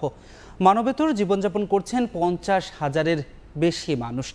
পানির দাবিতে সড়ক অবরোধ করে মানববন্ধন ও বিক্ষোভ মিছিল করেছেন এলাকাবাসী। তাদের অভিযোগ, কর্তৃপক্ষকে বারবার জানানো হলেও পাম্প মেরামতে কোনো উদ্যোগ নেয়নি। প্রায় 3 মাস ধরে বিকল হয়ে পড়ে আছে নারায়ণগঞ্জের বন্দর উপজেলার সিটি কর্পোরেশনের 21 ও 22 নম্বর ওয়ার্ডের ওয়াসার পাম্প। 2টি ওয়ার্ডে প্রায় 30টি এলাকায় চলছে পানির জন্য হাহাকার। দিনে রাতে একবেলাও মিলছে না ওয়াসার পানি। এতে রান্না বান্না, অজু, গোসল সহ গৃহস্থালির সব কাজেই চরম ভোগান্তিতে বাসিন্দারা। তাদের অভিযোগ, স্থানীয় ওয়ার্ড কাউন্সিলর ও মেয়রকে বারবার অনুরোধ জানানোর পরেও পাম্প মেরামত বা পানি সরবরাহের বিকল্প কোনো ব্যবস্থা হয়নি। আমার মা বোনেরা 4তলা 5তলা থেকে নিচে নেমে রাস্তা থেকে পানি নিয়ে কিভাবে আর 4তলা 5তলায় উঠে? কেউ উজু করতে পারতেছে না, সুন্দর করে গোসল, প্রত্যেকটা শিশুরা হাসপাতালে ভর্তি আছে। এদিকে পানির দাবিতে শুক্রবার দুপুরে বন্দর বাজার এলাকায় সড়ক অবরোধ করে মানববন্ধন ও প্রতিবাদ সমাবেশ করেন 2 ওয়ার্ডের ভুক্তভোগী 5 শতাধিক বাসিন্দা। দ্রুত পানির সমস্যার সমাধান না হলে কঠোর আন্দোলনের হুঁশিয়ারি দেন তারা। যদি পানির পাম্প অতি শীঘ্রই আমাদের কাছে দেয়া না হয়, স্থানীয় জনপ্রতিনিধি ও ও কাউন্সিলরের বাড়ির পানির পাম্প কেটে দেওয়া হবে। নতুন পাম্পের ব্যবস্থা করতে হবে। এই ব্যবস্থাপনা যদি আপনার না জানা থাকে তাহলে আপনি ওয়াসার দায়িত্ব কেন নিয়েছেন? পাম্পটি গত 8 মাস ধরে ব্যবহারের অনুপযোগী হয়ে পড়লেও কর্তৃপক্ষ ব্যবস্থা না নেয় নিরুপায় বলে জানান পাম্প অপারেটর। কূপ থেকে পাথর, বালি এবং অনেক ময়লা পানি ঘোলা আসে। ঊর্ধ্বতন কর্মকর্তারা যদি এই পাম্পের বিষয়ে পদক্ষেপ নেয় তাহলে বিষয়টা এলাকাবাসীর পক্ষে ভালো হবে। নগরীর 21 ও 22 নম্বর ওয়ার্ডে পানি সরবরাহের জন্য মাত্র একটি ওয়াসার পাম্প রয়েছে। সময় সংবাদ, নারায়ণগঞ্জ। চট্টগ্রামে ভয়াবহ আগুনে পুড়ল জুতার সোল তৈরির কারখানা। ছাই হচ্ছে বিপুল পরিমাণ জুতার সোল ও মালামাল।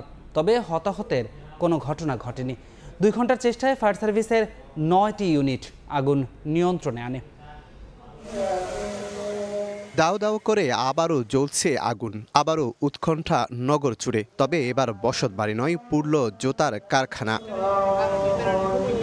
গত 1 মার্চ চট্টগ্রামের অ্যাক্সেস রোডে নির্মাণাধীন হিমাগারের পর আগুনে পুড়ে কর্ণফুলীর একটি চিনিকল। এবার শুক্রবার বিকেলে নগরীর বাইজিদে চীনা মালিকানাধীন রংদা ইন্টারন্যাশনাল নামে একটি জুতার কারখানায় আগুন লাগে। ধোয়ার কুণ্ডুলিতে কালো হয়ে যায় পুরো এলাকা। পুড়ে যায় কারখানাটির বিপুল পরিমাণ জুতার সোলসহ নানা মালামাল। প্রথমে 2টি ইউনিট, পরে একে একে ঘটনাস্থলে যায় ফায়ার সার্ভিসের 9টি ইউনিট। 2 ঘন্টার চেষ্টায় বিকেল 6টার দিকে আগুন নিয়ন্ত্রণে আসে। অভিষেক বন্ধ ছিল, আমাদের যেহেতু ওয়ার্কার নাই, তাহলে সেটা আমাদের মাধ্যমে কারোর মাধ্যমে হওয়ার কথা নয়। যেহেতু এখানে সিকিউরিটি আছে বা সিসি ক্যামেরা লোক কাজ করতেছে, ফায়ার সেফটি প্ল্যান করছে, ওরা আসলে বুঝতে পারবে। 4টা ইউনিটে প্রত্যেকটা জায়গায় জুতার তলাগুলো তৈরি করা হয়, এখানে মোটার প্রত্যেক ফ্লোরের মধ্যেই আছে। ভয়াবহ আগুনে 5তলা ভবন ছুড়ে আগুন জ্বললেও বেশি ক্ষতিগ্রস্ত হয় 2য় তলায়। তবে আশেপাশে ভারী শিল্প কারখানা থাকায় আতঙ্ক ছড়ায় আশেপাশেও। ফায়ার ফাইটাররা প্রথমে আপ্রাণ চেষ্টা করে আমরা আগুন নির্বাপনের চেষ্টা করেছে। আগুনের নির্বাপনের জন্য যে পানি আনতে আমরা অনেক বেগ পেয়েছি। পার্শ্ববর্তী 5-6টা এরিয়া পরে প্রায় 400-500 গজ দূর থেকে আমরা পানি এনেছি। আগুন ভয়াবহ হলেও কোনো ধরনের হতাহতের ঘটনা ঘটেনি। তাৎক্ষণিকভাবে আগুন লাগার কারণ জানাতে পারেনি ফায়ার সার্ভিস। শফিকুল আলম, সময় সংবাদ, চট্টগ্রাম। অন্য প্রসঙ্গ, নতুন কারিকুলামে 4র্থ থেকে 9ম শ্রেণী পর্যন্ত পরীক্ষা হবে বছরে 2 বার। লিখিত পরীক্ষা থাকলেও থাকবে না প্রচলিত প্রশ্ন ও উত্তর দেওয়ার পদ্ধতি। প্রয়োজনীয় উপকরণ থাকবে পরীক্ষা কেন্দ্রেই। মূল্যায়ন বিষয়ে বিদ্যালয়ের শিক্ষকদের প্রশিক্ষণের তাগিদ দিয়েছেন বিশেষজ্ঞরা। শাকির আহমেদের রিপোর্ট। গত বছর ষষ্ঠ ও সপ্তম শ্রেণীতে নতুন কারিকুলামের আলোকে শিক্ষার্থীদের মূল্যায়ন করা হলেও তা নিয়ে নানা প্রতিক্রিয়া জানান অভিভাবকরা। এর প্রেক্ষিতে কারিকুলামের মূল্যায়ন বা পরীক্ষা পদ্ধতি সংস্কারে কমিটি গঠন করে শিক্ষা মন্ত্রণালয়। নানা পর্যালোচনা শেষে সম্প্রতি নতুন কারিকুলামের পরীক্ষা পদ্ধতি নিয়ে একটি নীতিমালা প্রস্তুত করেছে কমিটি। নতুন পদ্ধতিতে সারা বছরের শিক্ষণকালীন মূল্যায়নের পাশাপাশি 6 মাস পর একটি এবং 12 মাস পর আরেকটি সামষ্টিক মূল্যায়ন বা পরীক্ষা হবে। 6 ঘন্টার কর্মদিবসের মধ্যে 1 ঘন্টা বিরতি দিয়ে বাকি 5 ঘন্টায় একদিনে একটি বিষয়ের পরীক্ষা হবে। শিক্ষার্থীর কি কি পারদর্শিতা মূল্যায়ন করা হবে তা পরীক্ষার শুরুতেই শিক্ষার্থীদের জানিয়ে দেওয়া হবে। আর প্রয়োজনীয় উপকরণের ব্যবস্থা থাকবে পরীক্ষা কেন্দ্রে। একদিনই সকাল 10টা থেকে বিকেল 4টা পর্যন্ত যেই সময়টা সেই স্কুলে থাকে সেই সময়টার মধ্যেই কাজটা করবে এবং প্রথমে এসে সে ওই নির্দেশনা পাবে কি এক্সপেরিয়েন্স নিয়ে কাজ করবে। প্রকল্প ভিত্তিক কাজ ও অ্যাসাইনমেন্টের পাশাপাশি একটি অংশের মূল্যায়ন হবে লিখিত পরীক্ষার মাধ্যমে। তবে থাকবে না প্রথাগত প্রশ্ন ও উত্তর দেওয়ার পদ্ধতি। লিখিত পরীক্ষায় শিক্ষণকালীন অর্জিত অভিজ্ঞতা বর্ণনা করতে হবে, নম্বরে নয় পারদর্শিতার সূচকে প্রকাশ করা হবে ফলাফল।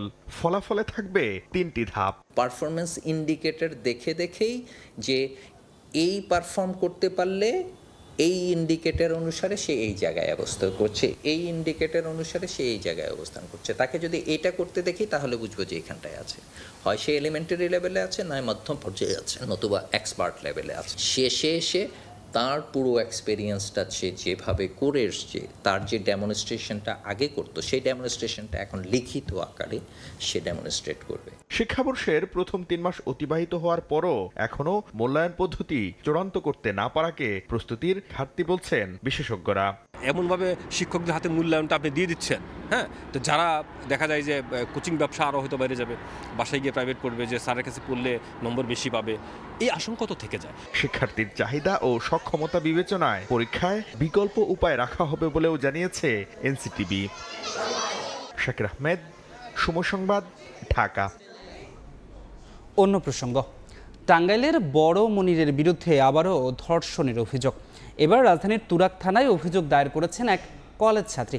অস্ত্রের মুখে তুলে নিয়ে ধর্ষণের অভিযোগ তার। ভুক্তভোগীকে হেফাজতে নিয়ে পুলিশ বলছে আসামি শনাক্ত হলে নেওয়া হবে আইনি ব্যবস্থা। টাঙ্গাইলের আলোচিত গোলাম কিবরিয়া ওরফে বড় মনিরের বিরুদ্ধে আবারও ধর্ষণের অভিযোগ। এবার অস্ত্রের মুখে নিজ ফ্ল্যাটে তুলে নিয়ে ধর্ষণের অভিযোগ এক কলেজ ছাত্রীর। এই ঘটনায় রাজধানীর তুরাগ থানায় অভিযোগ দায়ের করেছেন ভুক্তভোগী। ভুক্তভোগীর অভিযোগ, সামাজিক যোগাযোগ মাধ্যমে গত 2 মাস আগে বড় মনিরের সঙ্গে তার পরিচয়। গত বৃহস্পতিবার রাজধানীর উত্তরায় জমজম টাওয়ারে প্রথম দেখা হয় তাদের। শুক্রবার রাতে আবারও রেস্টুরেন্টে দেখা করার কথা বলে প্রিয়াঙ্কা সিটি এলাকায় ডেকে নেয় বড় মনির। সেখান থেকে অস্ত্রের মুখে নিজের ফ্ল্যাটে নিয়ে ধর্ষণ করে বলে অভিযোগ তার। তার কাছে ছোট যে বন্দুকগুলো থাকে, পিস্তল, ওগুলো ছিল। আমি আমার বিচার দাবি করছি, কারণ ওনাকে আমি বড় ভাই ভাবছি। উনি আমাকে দেখা করার কথা বইলা, আমি তাকে এতটুকু বলছিলাম যে ভাইয়া, আমি যদি আপনার সাথে কোনো অন্যায় বা কোনো কিছু করে থাকি, আপনি অন্ততপক্ষে আমার ছাইড়া দেন, আমি আপনাকে ফোন দিব না, আপনি আমাকে ফোন দিবেন না। কিন্তু সে আমাকে ছাড়েনি। পরে ঘটনাস্থল থেকে ভুক্তভোগী 999-এ কল করলে পুলিশ গিয়ে ঘটনাস্থল থেকে তাকে উদ্ধার করে। ওই বাসা থেকে সিসিটিভি উদ্ধার করে জব্দ করেছে পুলিশ। পরে রাতভর নানা নাটকীয়তা শেষে আসামিকে অজ্ঞাত উল্লেখ করে অভিযোগ নেয় পুলিশ। পুলিশ বলছে আসামি শনাক্ত হলে আইনি ব্যবস্থা নেওয়া হবে। ভিকটিমের লিখিত অভিযোগের প্রেক্ষিতে আমরা অভিযোগটা নেই এবং এটা মামলাটা আমাদের থানায় প্রক্রিয়াধীন, মামলা রুজু হবে। অভিযোগে আসামির নাম গোলাম কিবরিয়া বড়মনি। এর আগে 2022 সালেও ধর্ষণের মামলার ঘটনায় গ্রেপ্তার হয়েছিলেন টাঙ্গাইলের বড়মনি। ওবায়দুল্লাহ মামুন, সময় সংবাদ, ঢাকা। আফগানিস্তানে বিবাহ বহির্ভূত সম্পর্কে জড়ানো নারীদের পাথর ছুঁড়ে হত্যার ঘোষণা দিয়েছে তালেবান। দেশটির রাষ্ট্রীয় টেলিভিশনে অডিও বার্তায় এই ঘোষণা দেন তালেবানের সর্বোচ্চ নেতা মোল্লা হাইবাতুল্লাহ আখুন্দজাদা। এ খবর প্রকাশের পর উদ্বেগ জানিয়েছেন দেশটির মানবাধিকার কর্মীরা। দিন যত যাচ্ছে আফগানিস্তানে নারীরা ততই কোণঠাসা হয়ে পড়ছে। এবার নারীদের জন্য আরও এক নিয়ম চালু করল তালেবান সরকার। বিবাহ বহির্ভূত সম্পর্কে জড়ানো নারীদের পাথর ছুঁড়ে হত্যার বিধান চালু করতে যাচ্ছে তারা। দেশটির রাষ্ট্রীয় টেলিভিশনে অডিও বার্তায় এই ঘোষণা দিয়েছেন তালেবানের সর্বোচ্চ নেতা। এছাড়া আন্তর্জাতিক সম্প্রদায় নারীদের অধিকারের পক্ষে ওকালতি করাও শরিয়া বিরোধী বলেও জানান তিনি। একই সঙ্গে খুব শিগগিরই এর নিয়ম চালু করা হবে বলেও জানানো হয়। এদিকে তালেবান সরকারের এমন ঘোষণায় উদ্বেগ প্রকাশ করেছেন আফগান মানবাধিকার কর্মীরা। আন্তর্জাতিক সম্প্রদায়ের নীরবতার সুযোগে তালেবান নারীদের প্রকাশ্য পাথর মারার প্রথা ফিরিয়ে আনতে যাচ্ছে বলেও জানান তারা। তবে দেশটিতে যে হারে নারীরা আত্মহত্যা করছেন তাও উদ্বেগের বলেও মত অনেকের। 2021 সালে আফগানিস্তানের ক্ষমতা দখল করে তালেবান সরকার। এরপর থেকে নারীদের ওপর একের পর এক নিষেধাজ্ঞা আরোপ করছে তারা। স্কুলে যাওয়া থেকে শুরু করে বাইরে বের হওয়া সবখানেই নিয়মের বেড়াজালে আটকে রাখা হয়েছে নারীদের। ঘরে থেকেও যেন বদ্ধ শিকলে দিন পার করছেন আফগান নারীরা। এমনকি দেশটিতে পার্লারও বন্ধ করে দিয়েছে তারা। যুদ্ধবিধ্বস্ত দেশটিতে নারীদের শিক্ষা ও কর্মসংস্থানের সুযোগ থেকে বঞ্চিত করা হচ্ছে। আফরিন মৌ, সময় সংবাদ। পবিত্র মক্কার হারাম শরীফে মুসল্লিদের সেবা দিচ্ছে রোবট। বাংলাসহ 11টি ভাষায় পারদর্শী রোবটের সেবায় মুগ্ধ হাজিরা। মাসাইল জানানোর পাশাপাশি দোভাষীর ভূমিকায়ও পালন করছে কৃত্রিম বুদ্ধিমত্তার এ প্রযুক্তি। বিস্তারিত জানাচ্ছেন আরিফুর রহমান। পুরো পৃথিবীর নানান ভাষার নানান বর্ণের ধর্মপ্রাণ মুসল্লিদের পদচারণায় প্রতিটি মুহূর্ত মুখরিত থাকে সৌদি আরবের মক্কার বাইতুল হারাম। আল্লাহর এ ঘরের চারপাশে সারাক্ষণ ইবাদত বন্দিগিতে ব্যস্ত থাকেন মুসল্লিরা। এবার তাদের প্রয়োজনে 11টি ভাষাজ্ঞান সমৃদ্ধ কৃত্রিম বুদ্ধিমত্তা রোবটের ব্যবস্থা করেছেন কর্তৃপক্ষ। এই রোবটের মাধ্যমে আরবি, বাংলা, ইংরেজি, ফরাসি, রাশিয়ান, তুর্কি, উর্দু, চীনা সহ 11টি ভাষায় ইসলামের বিভিন্ন মাসাইল ও হারাম শরীফের দিক নির্দেশনা পাচ্ছেন ব্যবহারকারীরা। মুসল্লিদের আরো ভালো মানের সেবা দিতে উন্নত প্রযুক্তির ব্যবহার গুরুত্বের সঙ্গে নেওয়া হয়েছে বলে জানিয়েছেন দুই পবিত্র মসজিদের ধর্ম বিষয়ক প্রেসিডেন্সির প্রধান। অ্যাপ ও কৃত্রিম বুদ্ধিমত্তা প্রযুক্তি ব্যবহার করে মুসল্লিদের অভিজ্ঞতাকে সমৃদ্ধ করার পাশাপাশি পবিত্র রমজান মাসে বিশ্বের বিভিন্ন ভাষার মানুষের মাঝে ইসলামের বার্তা এবং নির্দেশিকা পৌঁছে দিতে কাজ করছে রোবটগুলো। এর মাধ্যমে ব্যবহারকারীরা পবিত্র ওমরা পালন সহ বিভিন্ন ভাষার ধর্মীয় নিয়মকানুনও জানতে পারছেন। তবে এবারই প্রথম নয়, এর আগেও মক্কায় বিভিন্ন ধরনের রোবটের ব্যবহার দেখা গেছে। এর মধ্যে জমজমের পানি বিতরণ, পবিত্র কোরআন শরীফ বহন, করোনা মহামারীর সময়ে মানুষের তাপমাত্রা ও অতিরিক্ত ভিড় নিয়ন্ত্রণ সহ থার্মাল প্রযুক্তির ব্যবহার দেখা গেছে। আরিফুর রহমান, সময় সংবাদ, সৌদি আরব। বিয়ে করেছেন যুক্তরাষ্ট্রের আলোচিত জোড়া লাগানো যমজ দুই বোন অ্যাবি ও ব্রিটানি। দুইজন নয়, একজন ব্যক্তি তাদের স্বামী। সম্প্রতি পিপল ম্যাগাজিন প্রকাশিত এক প্রতিবেদনে পড়াতে জানা গেছে এ তথ্য। 1970 সালের 7 মার্চ যুক্তরাষ্ট্রের মিনেসোটার মাটিতে দুটি মাথা এবং এক শরীরের সঙ্গে জন্মগ্রহণ করেন অ্যাবিগেল লোরেন হ্যান্সেল ও ব্রিটানি লি হ্যান্সেল। জন্মগ্রহণের 6 বছর পর অর্থাৎ 1996 সালে দ্য অপরা উইনফ্রে শো এবং লাইফ ম্যাগাজিনের কাভারে উপস্থিতির মাধ্যমে বিশ্বব্যাপী সবার মনোযোগ আকর্ষণ করেন যমজেই দুই বোন। সম্প্রতি বিয়ে করে আরও একবার বিভিন্ন গণমাধ্যমের শিরোনামে উঠে এসেছেন তারা। জানা গেছে দুইজন নয়, একজন ব্যক্তি তাদের স্বামী। এ নিয়ে এক প্রতিবেদন প্রকাশ করেছে যুক্তরাষ্ট্রের সাময়িকী পিপল ম্যাগাজিন। প্রতিবেদনে বলা হয়, এই দুই বোন 3 বছর আগে গোপনে বিয়ে করেছেন মার্কিন সেনা সদস্য জোশ বোলিংকে। বর্তমানে দিব্যি সংসারও করছেন তারা। পাশাপাশি শিক্ষকতার পেশায় আছেন দুই বোন। তাদের শরীর এক হলেও মস্তিষ্ক সম্পূর্ণ আলাদা, তাই তাদের ইচ্ছা অনিচ্ছা চিন্তা ভাবনাও আলাদা। এমনকি খাবারের প্রতি ভালোবাসাও একেবারেই ভিন্ন। হৃৎপিণ্ড, পিত্তাশয় এবং পাকস্থলীও আলাদা, তাই তাদের ক্ষুধাও পায় ভিন্ন ভিন্ন সময়ে। এই যমজ বোনের বাবার নাম প্যাটি ও মায়ের নাম মাইক। জন্মের সময় যমজ সন্তানদের আলাদা করলে তাদের বাঁচানো যেত না, তাই অপারেশন করে তাদের আলাদা করার সিদ্ধান্ত নেননি তারা। মৌসুমী সাথী, সময় সংবাদ। 8 এপ্রিলের বিরল সূর্যগ্রহণ দেখতে কানাডার নায়াগ্রা জলপ্রপাতে ভিড় জমাতে পারেন অন্তত 10 লাখ দর্শনার্থী। দিনটিকে কেন্দ্র করে দেশটিতে জনপ্রতি ট্রেন ভ্রমণের খরচ হবে $4000। প্রতি রাতের হোটেল রুম ভাড়া বেড়ে দাঁড়িয়েছে $1600। 1979 সালের পর প্রথমবারের মতো বিরল সূর্যগ্রহণের সময় ব্যস্ত হয়ে উঠবে অন্টারিও ও নিউ ইয়র্ক। 1979 সালের পর প্রথমবারের মতো বিরল সূর্যগ্রহণের সাক্ষী হতে যাচ্ছে কানাডা। পূর্ণাঙ্গ এই সূর্যগ্রহণ দেখতে দেশটির নায়াগ্রা জলপ্রপাতে সমাগম হতে পারে অন্তত 10 লাখ দর্শনার্থী। এক প্রতিবেদনে এ তথ্য জানিয়েছে ব্রিটিশ বার্তা সংস্থা রয়টার্স। প্রতিবেদনে বলা হয়, 8 এপ্রিলের বিরল পূর্ণাঙ্গ সূর্যগ্রহণ দেখার জন্য প্রস্তুতি নিচ্ছেন স্থানীয় ব্যবসায়ীরা। তাদের ধারণা, ঐতিহ্যবাহী ট্রেন ভ্রমণে জনপ্রতি খরচ পড়বে $4000। প্রতি রাতের জন্য হোটেল রুম ভাড়া বাবদ গুনতে হবে $1600। কানাডা যুক্তরাষ্ট্র সীমান্তে অবস্থিত জলপ্রপাতটি সূর্যগ্রহণের পথে পড়ায় অনেকেই আবার আগে থেকে হোটেল বুকিং করে রেখেছে। অতিরিক্ত চাহিদার কারণে রুমগুলোর ভাড়া বাড়িয়ে দিয়েছেন ব্যবসায়ীরা। এদিকে সূর্যগ্রহণের সময় ব্যস্ত হয়ে উঠবে জলপ্রপাতের দুই পাশে থাকা অন্টারিও ও নিউ ইয়র্ক। সূর্যগ্রহণ দেখতে দর্শনার্থীদের উপস্থিতির কথা বিবেচনায় রেখে উভয় পাশেই বিশেষ আয়োজনের পরিকল্পনা গ্রহণ করেছে স্থানীয় কর্তৃপক্ষ। অনেকেই আবার প্রস্তুতি নিচ্ছেন দূর থেকে সূর্যগ্রহণ দেখতে আসার, কারণ বিরল এই সূর্যগ্রহণের সময় চাঁদের ছায়া সূর্যকে প্রায় 3-4 মিনিটের জন্য ঢেকে ফেলবে। এই ধরনের ঘটনা আবার দেখা যেতে পারে 2044 সালে। আগামী মাসে পূর্ণ সূর্যগ্রহণে অন্ধকার হয়ে যাবে যুক্তরাষ্ট্র, কানাডা ও মেক্সিকোর কিছু অংশ। যুক্তরাষ্ট্রের Texas, Oklahoma, Arkansas, Missouri, Illinois, Kentucky, Ohio, Pennsylvania, new York, Vermont, new Hampshire এবং মেইনেও দেখা যাবে এই সূর্যগ্রহণ। এছাড়া টেনেসি এবং মিশিগানের কিছু অংশেও দেখা যাবে। মৌসুমী সাথী, সময় সংবাদ। একইভাবে কাজ করে মানুষ ও কুকুরের মস্তিষ্ক। সম্প্রতি হাঙ্গেরির এক গবেষণায় প্রথমবারের মতো উঠে এসেছে এমন তথ্য। গবেষকদের দাবি, কোনো শব্দ শুনলে মনে রাখতে পারে 4 পা বিশিষ্ট এই প্রাণী। পরিচিত শব্দের সঙ্গে মেলাতে পারে বিভিন্ন ধরনের বস্তুও। অনেকটা একই রকম ভাবে কাজ করে মানুষ এবং কুকুরের মস্তিষ্ক। শুনতে অবাক লাগলেও সম্প্রতি হাঙ্গেরির এক গবেষণায় প্রথমবারের মতো উঠে এসেছে এমন তথ্য। জানা গেছে 4 পা বিশিষ্ট এই প্রাণীটির মন অনেকটাই মানুষের মতো।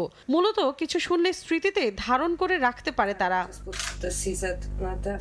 হাঙ্গেরির রাজধানী বুদাপেস্টের ইয়র্ডভোস লরেন্ড বিশ্ববিদ্যালয়ে এক নতুন গবেষণায় কুকুরের মস্তিষ্কের কার্যকলাপ পর্যবেক্ষণ করা হয়। এতে দেখা যায় কোনো বস্তুর নাম শুনলে মনে রাখতে পারে তারা। 18টি কুকুরের ওপর চালানো হয় এ পরীক্ষা। এ সময় পোষা প্রাণীর মালিকরা তাদের কুকুরকে পরিচিত কিছু শব্দ শোনান। শব্দগুলোর সঙ্গে মিল রেখে কয়েকটি বস্তুও দেন। স্মৃতিশক্তির পরীক্ষা নিতে রাখেন অপরিচিত কিছু বস্তুও। এক পর্যায়ে দেখা যায় আগের পরিচিত শব্দগুলোর সঙ্গে মিল রেখে বস্তুগুলো বাছাই করতে সক্ষম হয় মানুষের বিশ্বস্ত বন্ধু কুকুর। আর শব্দের সঙ্গে মিল নেই এমন বস্তুর ক্ষেত্রে তাদের মস্তিষ্কে দেখা দেয় ব্যতিক্রমী কার্যকলাপ। গবেষকদের ধারণা, রেফারেন্স ভাষা বোঝার ক্ষমতা কুকুরের পাশাপাশি অন্যান্য স্তন্যপায়ী প্রাণীদের মধ্যেও থাকতে পারে। মৌসুমী সাথী, সময় সংবাদ। খেলার খবর। সিরিজ বাঁচানোর মিশনে চট্টগ্রামে শ্রীলঙ্কার মুখোমুখি হবে বাংলাদেশ। প্রথম ম্যাচ হারলেও কোনো চাপ নয়, নির্ভার থেকেই সাগরিকা জয় করতে চায় টাইগাররা, জানিয়েছেন কোচ নিক পোথাস। সাকিবের যুক্ত হওয়া স্বস্তি দিচ্ছে টিম ম্যানেজমেন্টকে। সঙ্গে লিটন শান্তদের নিয়ে দল চিন্তিত নয় বলেও জানান পোথাস। জয়ের ধারা ধরে রাখতে চায় লঙ্কানরা, জানিয়েছেন অধিনায়ক ধনঞ্জয়া ডিসিলভা। জহুর আহমেদ চৌধুরী স্টেডিয়ামে ম্যাচটি মাঠে গড়াবে সকাল 10টায়। চট্টগ্রাম থেকে আশরাফুল আলম মামুনের ক্যামেরায় তারেক হাসান শিমুলের রিপোর্ট। সাগরিকায় বাংলাদেশ দলটা চনমনে, বোঝার উপায় নেই সিলেটে তারাই আত্মসমর্পণ করে এসেছে। ম্যাচের আগে অলিখিত নিয়ম, উইকেটের চরিত্র সম্পর্কে ধারণা নেয়া, করলেনও তেমনটা। শান্তর সঙ্গে কোচ নিক পোথাস। হাতুরু সিংহে না থাকায় দলের দায়িত্ব সামলাচ্ছেন তিনি। কি মনে করেই আবার সাকিবকে নিয়ে উইকেটের রহস্য উন্মোচন করতে আসেন শান্ত। এরপর উইকেট দেখলেন বাঁহাতি ব্যাটার মমিনুল হক। সাগরিকা স্মৃতিময় স্টেডিয়াম এই ব্যাটারের কাছে। ক্যারিয়ারের বড় ইনিংস খেলেছেন এখানেই। তবে উইকেট যেমনই হোক, জয় ছাড়া কিছুই ভাবছে না team tiger. So from the next match what we want is to win. I think that's what everyone goes into a game, and from the state of the wicket, you know, we get what we're given. We don't look back, we look forward. So we've learned the lessons, and the trick is to be able to take those lessons and apply them in this test match. সাকিবের সংযুক্তি শক্তি বাড়িয়েছে দলে, team ম্যানেজমেন্টও স্বস্তিতে। তবে ম্যাচের আগের দিন bowling batting নয়, কাজ করেছেন ফিটনেস আর ফিল্ডিং নিয়ে। শুধু গোটা বাংলাদেশই নয়, সাকিব আল হাসানের দিকে তাকিয়ে টিম ম্যানেজমেন্টও। কারণ সতীর্থরা যখন অনুশীলনে ব্যস্ত, তখন কোচিং স্টাফরা সাকিবকে নিয়ে পরিকল্পনা সাজাচ্ছেন। কারণ লঙ্কা বধ করতে হলে সবচেয়ে বড় ভূমিকা রাখতে হবে tiger অলরাউন্ডারকে। Any team that has Shakib in it is very, very fortunate. We welcome him back. It's always great to have him in the change room. His energy is very infectious. He has a lot of experience for the guys to learn from, and whenever Shakib is back, he's a giver. Mahmudul Hasan Joy আর জাকির হাসানের opening জুটি চিন্তার কারণ। সিলেটে চিন্তায় ফেলেছে গোটা top অর্ডারই। শান্ত, দীপুরা আস্থা রাখতে পারছেন না, যদিও শান্তর পক্ষেই আছেন কোচ। আরও একবার কামব্যাক করার সুযোগ পাচ্ছেন Liton Das. We've had conversations, and you know, Litton's in a good space. You know, the trouble that we generally have is that the pressure on Litton comes from the outside. You know, I think if we just leave Litton to be Litton, I think he'll show you the best of him. Series জিততে draw করলেই যথেষ্ট লঙ্কানদের। তবে দ্বীপ দেশটি ইতিবাচক ক্রিকেটটাই খেলতে চায়, যদিও সাগরিকায় এ দুই দলের শেষ 3 টেস্টে জয় পায়নি কেউ। Everyone can't get runs, you know, in the same day. So I think if the top order fires in this match, I think I don't have to bat in the match. তবে পেছনে তাকানোর সুযোগ কই বাংলাদেশের? সব সমীকরণ, ইতিহাস আর প্রতিবন্ধকতাকে বৃদ্ধাঙ্গুলি দেখিয়ে সিরিজ বাঁচাতে জয়ের বিকল্প নেই টাইগারদের। তারেক হাসান শিমুল, সময় সংবাদ, চট্টগ্রাম। সিরিজ বাঁচানোর মিশনে চট্টগ্রামে শ্রীলঙ্কার মুখোমুখি হবে বাংলাদেশ। প্রথম ম্যাচ হারলেও কোনো চাপ নয়, নির্ভর থেকেই সাগরিকা জয় করতে চান টাইগাররা।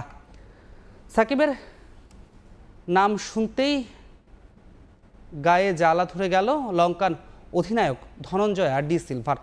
প্রেস কনফারেন্সে সাকিবকে নিয়ে করা সব প্রশ্নই এড়িয়ে গেলেন সফরকারী অধিনায়ক।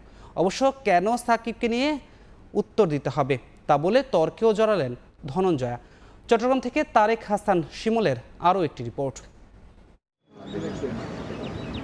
সাকিব আল হাসান যেন শ্রীলঙ্কার গলার কাটা, তাকে নিয়েই যত অস্বস্তি। সাকিবের নাম শুনলেই যেন গা জ্বালা করে লঙ্কানদের। সাগরিকায় দ্বিতীয় টেস্ট মাঠে গড়ানোর আগে সাকিবকে নিয়ে উগ্র মনোভাবই প্রকাশ করলেন লঙ্কান অধিনায়ক ধনঞ্জয় ডি সিলভা। প্রায় 5 মাস পর আন্তর্জাতিক ক্রিকেটে ফিরছেন টাইগার অলরাউন্ডার সাকিব আল হাসান। সবশেষ ম্যাচটাও বিশ্বকাপে খেলেছেন এই শ্রীলঙ্কার বিপক্ষে, যে ম্যাচে সেরার পুরস্কার জিতেছিলেন নম্বর 1।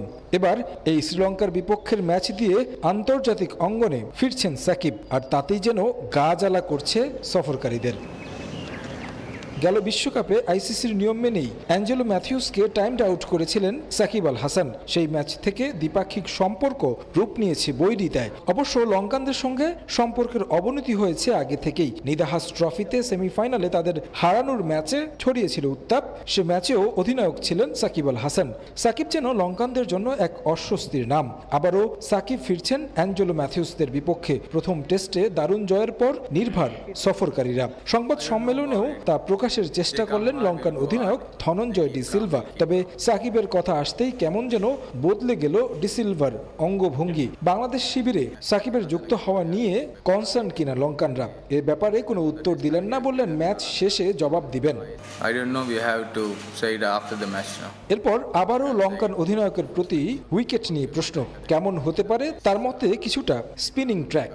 আবারও সাকিবকে টেনে কোন দলের স্পিন শক্তিকে এগিয়ে রাখবেন, তখন কিছুটা বিরক্ত, উত্তর দেওয়ার প্রয়োজনই মনে করলেন না। সাকিবের প্রশ্ন কেন বারবার এড়িয়ে যাচ্ছেন, নির্দিষ্ট কোনো কারণ আছে কি? এবার তর্কে জড়ালেন লঙ্কান অধিনায়ক। সাকিবকে নিয়ে কেন তিনি উত্তর দিবেন, তার দলে তো তিনি নেই। Why should I? He is not in my team. Should ask from the Bangladesh captain. So why should I talk with him? Why should I? No, what's the question? He's asking about Shakib from me. Maybe you have misunderstood me. অথচ ক্রিকেটীয় ভদ্রতা শিখিয়েছে প্রতিপক্ষকে সম্মান জানাতে। Senior cricketer হিসেবে সাকিবকে সম্মান দিয়ে প্রশ্নের উত্তর দিতেই পারতেন। তা না করে ঔদ্ধত্য দেখালেন লঙ্কান অধিনায়ক। দুই দলের ক্রিকেট ম্যাচ যে শুধু এখন আর ম্যাচের মধ্যে সীমাবদ্ধ নেই তা বোঝাই যায়। শেষ টি-20-র পর মুশফিকের হেলমেট নিয়ে রসিকতা করা, তার আগে লঙ্কানদের টাইমড আউট সেলিব্রেশন, সব মিলিয়ে চট্টগ্রাম টেস্টের পর হয়তো দেখা যাবে ভিন্ন কিছু। ক্রিকেটীয় উত্তাপের পাশাপাশি দুই দলের রাইভেলরি উপভোগের অপেক্ষায় থাকবে ভক্তরা। তবে তা ভদ্রলোকের খেলায় ভদ্রতা বজায় রেখে হোক, সেটাই প্রত্যাশা সবার। তারেক হাসান শিমুল, সময় সংবাদ, চট্টগ্রাম। দ্বিতীয় টেস্টের আগে আলোচনায় সাগরিকার উইকেট। গতানুগতিক ব্যাটিং ট্র্যাক হয়তো এই ম্যাচে নাও দেখা যেতে পারে চট্টগ্রামে। সাকিব ফেরায় স্পিন দিয়ে লঙ্কানদের ঘায়েল করতে চাইবে বাংলাদেশ। একাদশে পরিবর্তন অবধারিত। স্পিনের পাশাপাশি ব্যাটিং শক্তি বাড়ানো নিয়েও ভাবতে পারে টাইগার টিম ম্যানেজমেন্ট। চট্টগ্রাম থেকে আশরাফুল আলম মামুনের ক্যামেরায় তারেক হাসান শিমুলের আরও একটি রিপোর্ট। সিলেটে ব্যাটিং ব্যর্থতায় বড় হারসঙ্গী হওয়ার পর বাংলাদেশের চট্টগ্রাম টেস্টের আগে সবচেয়ে বেশি আলোচনায় টাইগারদের একাদশ এবং কি সাগরিকার উইকেটের চরিত্রটা কেমন হয়। কারণ এই উইকেটের উপর নির্ভর করেই কিন্তু একাদশ সাজাতে হবে। এবং আলোচনাটা শুরু করতে চাই একাদশ দিয়ে। একাদশে যদি দেখি খুব বেশি পরিবর্তনের সম্ভাবনা নেই বললেও চলে। সাকিব আল হাসানকে ইনক্লুড করা হয়েছে যেহেতু স্কোয়াডে তিনি খেলবেন। যদি এমনভাবে হয়তো বা একাদশটা সাজানো হতে পারে, সেটা হচ্ছে ওপেনিংয়ে আমরা সিলেট টেস্টে যেই পেয়ারকে দেখেছি সেই জুটিটাই হয়তো খেলবেন। ওয়ান ডাউনে বরাবরই অধিনায়ক শান্তর উপর ভরসা রাখবে দল। চট্টগ্রামের মাটিটা মমিনুলের জন্য সবচেয়ে লাকি গ্রাউন্ডও বলা চলে। তিনি এখানে মানে অনেক রান করেছেন। 5 নম্বরে নিশ্চয়ই সাকিব আল হাসানকে আমরা দেখতে পাবো ব্যাটিংয়ে। সেই জায়গা থেকে যদি বলি যে ব্যাটিং অর্ডারটা লম্বা হওয়ারই সম্ভাবনা বেশি, দীপুকে হয়তো বা পেছনে নামিয়ে দেওয়া হতে পারে। 6 নম্বরে লিটন দাস, যদিও তিনি অফ ফর্মে রয়েছেন। অলরাউন্ডার মিরাজ, তার উপর ভরসা থাকবে দলের। যেভাবে তাইজুল ব্যাট করেছে সিলেটে একটা ইনিংসে, সেই জায়গা থেকে বোলিং দিয়ে খুব বেশি ভয় ধরাতে না পারলেও ব্যাট দিয়ে পুষিয়ে দিয়েছেন। সেই জায়গায় হয়তো তাইজুলকে দেখা যেতে পারে একাদশে। তবে সাগরিকার উইকেটের চরিত্র নিয়ে আলোচনা করেই শেষ করব। সেখানে যদি দেখি যে আমরা প্রিভিয়াস যে রেকর্ড রয়েছে চট্টগ্রামের উইকেটের, সেখানে সবসময় কিন্তু ব্যাটসম্যানদের পক্ষে কথা বলে এবং কি শুরুর কয়েকটা ওভার কিছুটা হলেও ধুঁকতে হয়, সে তারপরে যখন আসলে একটা ভালো স্টার্ট পেয়ে যায় ব্যাটসম্যানরা, তখন কিন্তু তারা লম্বা ইনিংস ক্যারি করতে পারে। সেই জায়গায় ব্যাটসম্যানদের উপর গুরুত্বায়িত থাকবে এবং কি আমরা আজকে উইকেটটাও যেমনটা দেখেছি কিছুটা গ্রাস রয়েছে। সেই জায়গায় কোচ আসলে বলছিলেন ট্রু উইকেট হওয়ার সম্ভাবনা রয়েছে এবং কি দল কিন্তু প্রস্তুত রয়েছে যে কোনো উইকেটই হোক সেখানে আসলে মানিয়ে নিয়ে ভালো ব্যাটিং করার। তারেক হাসান শিবুল, সময় সংবাদ, জহুর আহমেদ চৌধুরী স্টেডিয়াম, চট্টগ্রাম। চট্টগ্রাম টেস্টে বাংলাদেশ দলের সব অপূর্ণতার উত্তর মিলতে পারে সাকিব আল হাসানের অন্তর্ভুক্তিতে। ড্রেসিং রুমে লিডার, মিডল অর্ডারে অভিজ্ঞতা কিংবা পুরনো বলে ব্রেক থ্রু, সিরিজ বাঁচানোর মিশনে বাড়তি দায়িত্ব থাকবে মিস্টার 75-এর কাঁধে। চট্টগ্রামে টাইগার একাদশেও আসবে বড় সড় পরিবর্তন। তবে আপাতত উইকেট কিপার কোটায় টিকে যাচ্ছেন লিটন কুমার দাস। সাকিব আল হাসান টেস্ট খেলতে চান না, এমন অভিযোগ পুরনো আর ভিত্তিহীন। দলের প্রয়োজনে পাক্কা 1 বছর পর সাদা পোশাকে ফেরার অপেক্ষায় এই অলরাউন্ডার, তাও নির্ধারিত ছুটি শেষ হওয়ার আগেই। সাদা পোশাকে ফেরার আগে পূর্ণ প্রস্তুতি নিয়েছেন সাকিব আল হাসান। ব্যক্তিগত অনুশীলন ছাড়াও ম্যাচ ফিটনেস ফিরে পেতে অংশ নেন ঢাকা প্রিমিয়ার লিগে, যেখানে 3 ম্যাচের একটিতে ম্যাচ সেরার পুরস্কার নিয়েই উড়াল দেন চট্টগ্রামের পথে। সিলেটে বাংলাদেশ দল যেভাবে প্রতিদ্বন্দ্বিতা ছাড়াই হারে, তাতে ড্রেসিং রুমে একজন সিনিয়র ক্রিকেটারের অভাব বেশ ভালোই টের পান নাজমুল হোসেন শান্ত। সাকিব যোগ দেয় তাই হয়তো হাত ছেড়ে বাঁচলেন খোদ টাইগার অধিনায়ক। টিম ম্যানেজমেন্টের কাছেও তো এই অলরাউন্ডারের উপস্থিতি বাড়তি স্বস্তির। মূলত সাকিব ফেরায় একাদশ সাজানোর কাজটা বেশ সহজ হয়ে যাবে স্বাগতিকদের। সিলেটে ব্যাটিং অর্ডার শক্তিশালী করতে ষষ্ঠ বোলার ছাড়াই খেলতে নামে বাংলাদেশ। পুরনো বলে পেসারদের নির্বিষ বোলিং আর উইকেটে খুব বেশি টার্ন না থাকায় স্পিনারদের অসহায় আত্মসমর্পণের সামনে লিড বড় করতে অসুবিধা হয়নি লঙ্কানদের। শুরুর বিপর্যয় কাটিয়ে কেবল অভিজ্ঞতা কাজে লাগিয়ে ম্যাচ ঘুরিয়েছিলেন ধনঞ্জয়া, সেখানেই পিছিয়ে ছিল টাইগাররা। আপাতত সাকিবের দায়িত্বটা তাই 2 ইউনিটেই। ব্যাট হাতে শুরুর বিপর্যয়ের পর মিডল অর্ডারে এসে দায়িত্ব নেয়া আর পুরনো বলে মাথা খাটিয়ে উইকেট তুলে নেয়া। অবশ্য এমন দায়িত্ব সাকিব অভিষেকের পর থেকেই পালন করে আসছেন। চট্টগ্রামে আপাতত আরেকবার 37 পেরোনো এই অলরাউন্ডারে ভরসা করবে টিম বাংলাদেশ। চট্টগ্রামে সাকিবকে জায়গা করে দিতে বাদ পড়তে পারেন শাহাদাত হোসেন দীপু। শরীফুলকে বিশ্রাম দিয়ে 2 পেসার আর 4 স্পিনার থাকতে পারে একাদশে। চট্টগ্রামে নিজের অতীত পরিসংখ্যান বিবেচনায় নাইম হাসানের ফেরার সম্ভাবনা অনেকটাই তীব্র। তবে আপাতত উইকেট কিপার হিসেবে এ যাত্রায় টিকে যেতে পারেন লিটন কুমার দাস। সাব্বির মিথুন, সময় সংবাদ। সাগরিকায় লঙ্কানদের বিপক্ষে সিরিজে সমতা ফেরাতে ইতিবাচক মানসিকতার বিকল্প নেই। সাকিবের ফেরা স্বস্তি দিলেও টাইগার টপ অর্ডারের ব্যাটিংয়ের ওপরই নির্ভর করবে ম্যাচের ফলাফল, বলছেন ক্রিকেট বিশ্লেষক ও কোচ নাজমুল আবেদিন ফাহিম। তবে এই টেস্ট নিয়ে খুব একটা আশাবাদী হতে পারছেন না তিনি। ফাহিমের মত, 2 যুগ পরেও সাদা পোশাকে ধারাবাহিক সাফল্য না পাওয়ার বড় কারণ দেশের ক্রিকেট সংস্কৃতি। সাম্প্রতিক সময়ে শ্রীলঙ্কা বাংলাদেশ ম্যাচ মানেই যেন শীতল যুদ্ধ। ওয়ানডে আর টি-20 সিরিজ 1-1 সমতায় শেষ হলেও প্রথম টেস্ট জিতে মুখে খই ফুটছে রাবণের দেশের দলপতি ধনঞ্জয়ার। প্রশ্ন তবে, সাকিবের ফেরার ম্যাচে সমতায় থেকে সিরিজ শেষ করতে পারবে তো টিম টাইগার? হিসেব বলছে কাজটা মোটেও সহজ নয়। প্রথম টেস্টের 2 ইনিংসেই বাংলাদেশের ছিল ভয়াবহ ব্যাটিং বিপর্যয়। এখান থেকে ম্যাচ বের করতে মূল দায়িত্বটা নিতে হবে ব্যাটসম্যানের, আলাদা করে বললে টপ অর্ডারদের। খুব বেশি ইতিবাচক মানসিকতা নিয়ে খেলতে নামার সুযোগ আছে বলে আমার মনে হয় না। সেটা হবে যদি আমরা একটা ভালো শুরু করতে পারি ব্যাটিংয়ে, বিশেষ করে টপ অর্ডারের ভালো একটা ব্যাটিং হলে ড্রেসিং রুমটা কমফোর্টেবল ফিল করবে। কিন্তু আমার মনে হয় যে চ্যালেঞ্জিং হবে, কারণ শ্রীলঙ্কান বলাররা বাই দিস টাইম জানে আমাদের টেকনিক্যাল দুর্বলতাটা নিয়ে আমি খুব বেশি কথা বলবো না, এটা কম বেশি সবারই থাকে, কিন্তু মানসিক দুর্বলতা মানসিক যে দৈন্যতার ব্যাপারগুলো আছে আমাদের, সেটা ওরা পরিষ্কার বোঝে। এবং ওরা ফার্স্ট ক্লাস ক্রিকেট আমার মনে খুব ভালো খেলে এবং ওরা টেস্ট ক্রিকেট কি ওরা বোঝে। টেস্ট স্ট্যাটাসের 2 যুগ পরেও সাদা পোশাকের আভিজাত্যের ক্রিকেটে এখনও বাংলাদেশের পারফরমেন্স বিবর্ণ। মাঝে মধ্যে ধূমকেতুর মতো ধরা দেয় সাফল্য, কিন্তু আদতে ফলাফল শূন্য। এজন্য নাজমুল আবেদিন ফাহিমের কাঠগড়ায় দেশের ক্রিকেট কালচার। মাঝে মাঝে আমরা টেস্ট ম্যাচও জিতে যাই, কিছু কিছু ভালো ভালো ওয়ানডে ম্যাচও জিতে যাই, সেটা কৃতিত্ব বোধে ক্রিকেটারদের দিতে হবে। আমরা ওই ক্ষেত্রটা তৈরি করে নিই, পরিবেশই তৈরি করে নিই যেখানে ওই ধরনের ক্রিকেটার তৈরি হয়। আমাদের এখানে আমাদের খেলোয়াড়দের জন্য কিছু নাই, কিন্তু ওরা নিজেরা নিজেদের চেষ্টা করে এখানে নিয়ে আসে। সব ঠিক থাকলে 24 সালে আরও 10টি টেস্ট ম্যাচ খেলবে বাংলাদেশ। সেই ম্যাচগুলোকে সামনে রেখে এখনই পরিকল্পনা সাজানোর পরামর্শ এই ক্রিকেট বিশ্লেষক ও কোচের। রিফাতুল ইসলাম মিরন, সময় সংবাদ, ঢাকা।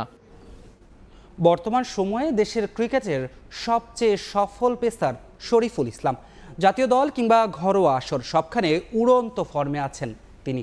তবে টানা খেলার মধ্যে থাকায় শরীফুলের ফিটনেস নিয়ে রয়েছে চরম ঝুঁকি। তার ওয়ার্কলোড ম্যানেজমেন্ট নিয়ে যথাযথ পরিকল্পনাই নেই বিসিবির। প্রশ্ন ওঠে, টি-20 বিশ্বকাপের বছরে এই ইনফর্ম পেসার ইনজুরিতে পড়লে তার দায় কে নেবে? বেশিরভাগ দেশেই আপনার এই স্কোয়াডগুলোতে আলাদা সেট অফ প্লেয়ার্স আছে কিছু। আমাদের যেমন শরীফুলের একটা ব্রেক দেওয়া দরকার, এটা কিন্তু আমরা ওডিআই থেকে বলছি, পারছি না তো। দম ফেলার ফুরসত নেই শরীফুলের, একের পর এক ম্যাচ খেলেই যাচ্ছেন। বিসিবি জানে তার রেস্ট দরকার, কিন্তু তাকে সুযোগটা করে দেবে কে?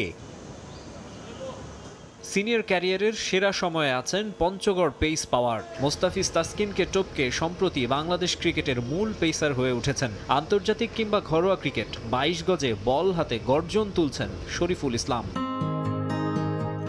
গেল 6 মাস মেশিনের মতো ছুটছেন শরীফুল। এই সময়ে দেশের পেসারদের মধ্যে সবচেয়ে বেশি 23 ম্যাচ খেলেছেন। উইকেট শিকারে তার ধারে কাছে নেই কেউ। শেষ 6 মাসের সবচেয়ে বেশি খেলেছেন ওয়ানডে 14টি, টেস্ট খেলেছেন 3টি আর টি-20 6টি। শুধু ন্যাশনাল টিমই নয়, সবখানে শরীফুলকে মাঠে চায় টিম ম্যানেজমেন্ট। আন্তর্জাতিক ক্রিকেটের বাইরে বিপিএলেও খেলেছেন দুর্দান্ত ঢাকার সব ম্যাচে। দল প্লে অফে না উঠলেও এবারের আসরের সর্বোচ্চ উইকেট শিকারী তিনি। সবকিছু ঠিক থাকলে শ্রীলঙ্কার বিপক্ষে চট্টগ্রাম টেস্টের পর প্রাইম ব্যাংকের হয়ে খেলবেন ডিপিএলেও। কিন্তু সংশ্লিষ্ট কারো যেন মাথায় নেই, পেসারদের ইনজুরির রিস্ক সবচেয়ে বেশি। অন্যান্য দল যেখানে নিজেদের স্টার বোলারদের বিশ্রাম দিয়ে খেলায়, সেখানে ওয়ার্কলোড ম্যানেজমেন্টের কালচারই গড়ে ওঠেনি বাংলাদেশে। কেউ নিজ মুখে বিশ্রাম চাইলে তাকে সেন্ট্রাল কন্ট্রাক্ট থেকে বাদ দেওয়ার মতো ঘটনাও আছে। শোল্ডার ইনজুরির সঙ্গে ফাইট করে খেলা তাসকিনকেও কেবল ছুটি চাওয়ার কারণেই টেস্টের কেন্দ্রীয় চুক্তি থেকে ছেঁটে ফেলা হয়েছে। ব্যাপারটা এমন, সাকিব তামিমের মতো ক্রিকেটার ছাড়া বাকি সবার ক্ষেত্রে বিসিবি যা বলবে তার বাইরে কিছু বলারও সুযোগ নেই। তাই রেস্টের ভাবনা মাথায় এলেও তা মাথায় রেখে দিতে হয় শরীফুলের মতো ক্যারিয়ারের শুরুতে থাকা ক্রিকেটারদের। মাকসুম আলম খান, সময় সংবাদ, ঢাকা। শিরোপা ধরে রাখার মিশন নিয়ে শনিবার প্রিমিয়ার লিগের দ্বিতীয় রাউন্ডের খেলা শুরু করছে বসুন্ধরা কিংস। রাজশাহী জেলা স্টেডিয়ামে শুরুতেই তাদের সামনে ব্রাদার্স ইউনিয়ন। ম্যাচ শুরু হবে বেলা 2:45টায়। আরেক ম্যাচে মুন্সিগঞ্জের ঢাকা লড়বে রহমতগঞ্জের বিপক্ষে। এই ম্যাচটি মাঠে গড়াবে বেলা 3:15টায়। বর্ন টু উইন, জন্মই যাদের জয়ের লক্ষ্যে, এই স্লোগান নিয়ে দেশের ফুটবলে ছুটে চলছে বসুন্ধরা কিংস। টানা 4 বারের বিপিএল চ্যাম্পিয়নরা এবারও ছুটছে শিরোপার পথেই। গেল ফেব্রুয়ারিতে কিংস অ্যারেনায় বিপিএলে মোহামেডানের কাছে হারের তিক্ততার পর 4 ম্যাচ অপরাজিত বর্তমান চ্যাম্পিয়নরা। প্রথম রাউন্ডের মতো দ্বিতীয় রাউন্ডেও অপ্রতিরোধ যাত্রা ধরে রেখে টানা 5ম শিরোপার পথে এগিয়ে যেতে চায় অস্কার ব্রুজনের দল। ফিলিস্তিনের বিপক্ষে জাতীয় দলের 2 ম্যাচ শেষে ক্যাম্পে ফিরেছেন ফুটবলাররা। দ্বিতীয় রাউন্ডের প্রথম ম্যাচে কিংসের সামনে ধুঁকতে থাকা ব্রাদার্স ইউনিয়ন। প্রথম রাউন্ড শেষে বসুন্ধরা কিংস 9 ম্যাচে 7 জয়, 1 ড্র ও 1 হারে 22 পয়েন্ট নিয়ে শীর্ষে আছে। প্রতিপক্ষ ব্রাদার্স ইউনিয়ন প্রথম রাউন্ডের 9 ম্যাচের একটিতেও জিততে পারেনি। ধুঁকতে থাকা গোবিবাগের দলটিকে হেসে খেলেই হারাতে চায় কিংস। প্রথম রাউন্ড শেষে সর্বোচ্চ গোলদাতার তালিকাতেও আধিপত্য কিংস ফুটবলারদের। এখন পর্যন্ত প্রতিটি ম্যাচেই কিংসের জয়ে অবদান রেখে এসেছেন ডোরিয়েলটন গোমেজ। 8 গোল নিয়ে সবার ওপরে আছেন তিনি। 6 গোল করেছেন রাকিব হোসেন। রবিনিও, মিগুয়েলরাও এ মৌসুমে কিংসের তুরুপের তাস। বড় কোনো ইনজুরি না থাকায় নির্ভার কিংস কোচ অস্কার ব্রুজন। আরেক ম্যাচে মুন্সিগঞ্জে রহমতগঞ্জের বিপক্ষে লড়বে ঢাকা আবাহনী। প্রথম রাউন্ড শেষে 9 ম্যাচে 4 জয়, 3 ড্র ও 2 হারে 15 পয়েন্ট আকাশী নীল জার্সিধারীদের। 7 গোল করে প্রথম রাউন্ড শেষে আবাহনীর ত্রাণকর্তা কর্নেলিয়াস স্টুয়ার্ট। দলের ভাগ্য ফেরাতে পুরনো কোচ আন্দ্রেস ক্রুসিয়ানিকে নিয়েও সেরা ছন্দ খুঁজে পাচ্ছে না আবাহনী। প্রতিপক্ষ রহমতগঞ্জ প্রথম রাউন্ডের 9 ম্যাচে একবারও জয়ের দেখা পায়নি। তবে তাদের পারফরমেন্স নিয়ে না ভেবে জয় দিয়ে দ্বিতীয় রাউন্ড শুরুর আশা ঢাকা আবাহনীর। পারভিন আক্তার, সময় সংবাদ। মার্কেট ভ্যালু কমেছে লিওনেল মেসির। ট্রান্সফার মার্কেটের সবশেষ রেটিং অনুযায়ী লিওর বর্তমান মার্কেট ভ্যালু 30 মিলিয়ন ইউরো। গেল নভেম্বরে যা ছিল 35 মিলিয়ন। ইনজুরির কারণে মাঠের বাইরে থাকা এবং বয়সের কারণে এই দর পতন বলে মনে করছেন সংশ্লিষ্টরা। এদিকে লিওর ফেরা নিয়ে এখনও কোনো সুখবর নেই। তবে কনকাকাফ চ্যাম্পিয়ন্স কাপ কোয়ার্টার ফাইনালের প্রথম লেগে তাকে পাওয়ার প্রত্যাশা করছে ইন্টার মায়ামি। ইউরোপ ছেড়ে আমেরিকা পাড়ি জমানোর পরই ট্রান্সফার মার্কেটে বড় সড় দরপতন হয়েছিল লিওনেল মেসির। MLS এর মান, লিওর বয়স সবকিছু মিলিয়ে তার মার্কেট ভ্যালু কমে যাওয়াটা ছিল স্বাভাবিক। তবে এবার MLS এ থাকা অবস্থাতেই আবারও দাম পড়ল বিশ্বকাপ জয়ী অধিনায়কের। ট্রান্সফার মার্কেট বলছে লিওনেল মেসির বর্তমান ভ্যালু 30 মিলিয়ন ইউরো, যা সবশেষ হালনাগাদ হয়েছে 25 মার্চ। গেল নভেম্বরেও তার মার্কেট ভ্যালু ছিল 35 মিলিয়ন ইউরো। সেই হিসেবে লিওর মূল্যমান কমেছে 5 মিলিয়ন। হ্যামস্ট্রিংয়ের চোটের কারণে মাঠের বাইরে রয়েছেন লিওনেল মেসি। ইনজুরি বাদ দিলে চলতি মৌসুমে বেশ ছন্দেই ছিলেন 8টি ব্যালন ডিওর জয়ী ফুটবলার। মেজর লিগ সকারে 3 ম্যাচে করেছেন 3 গোল। কনকাকাফ চ্যাম্পিয়ন্স কাপেও আছে আরও 2টি। তারপরও কেন এমন দরপতন? বিশ্লেষকরা মনে করছেন মেসির ট্রান্সফার রেট কমার প্রধান কারণ হচ্ছে তার ইনজুরি। ফর্মে থাকলেও ইন্টার মায়ামির হয়ে শেষ ম্যাচগুলো খেলতে পারেননি তিনি। ছিলেন না আর্জেন্টিনার হয়ে এল সালভাদর এবং কোস্টারিকার বিপক্ষে ম্যাচেও। তার ভ্যালু কমার পেছনে এই বিষয়টিকে বড় করে দেখা হচ্ছে। এছাড়াও বিবেচনায় আনা হচ্ছে মেসির বর্তমান বয়স। ট্রান্সফার মার্কেটে ভ্যালু কমলেও দর্শক চাহিদায় এতটুকু ভাটা পড়েনি লিওনেল মেসির। সবাই অধীর আগ্রহে অপেক্ষা করছেন হ্যামস্ট্রিংয়ের ইনজুরি কাটিয়ে কবে ফিট হয়ে মাঠে ফিরবেন তিনি। তবে আপাতত সুখবর দিতে পারছে না ইন্টার মায়ামি। 31 মার্চ লিগ ম্যাচে নিউ ইয়র্ক সিটির বিপক্ষে তার মাঠে নামার সম্ভাবনা উড়িয়ে দিয়েছে ক্লাব কর্তৃপক্ষ। তবে ইন্টার মায়ামি খুব করে চাইছে কনকাকাফ চ্যাম্পিয়ন্স কাপের কোয়ার্টার ফাইনালে মন্টেরির বিপক্ষে তাকে খেলাতে। কিন্তু শঙ্কার খবর হলো হ্যামস্ট্রিংয়ের চোট কাটিয়ে লিও রিকভারি সেশনে থাকলেও এখনও অনুশীলন করার মতো ফিটনেস ফিরে পাননি। 4 এপ্রিল চ্যাম্পিয়ন্স কাপ কোয়ার্টার ফাইনালের প্রথম লেগে মাঠে নামবে তাতা মার্তিনোর দল। SM ইকবাল, সময় সংবাদ।